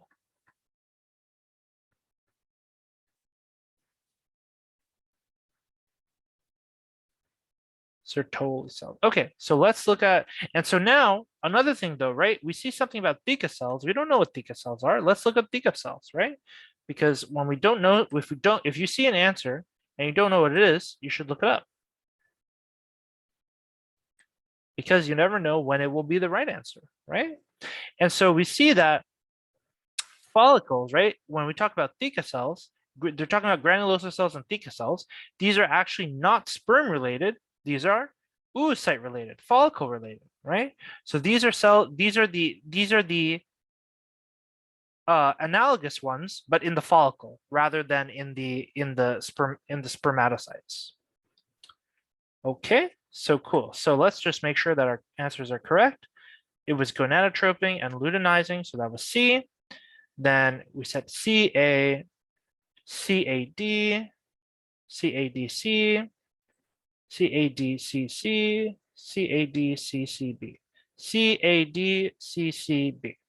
All right, that's a wrap. Okay, any questions?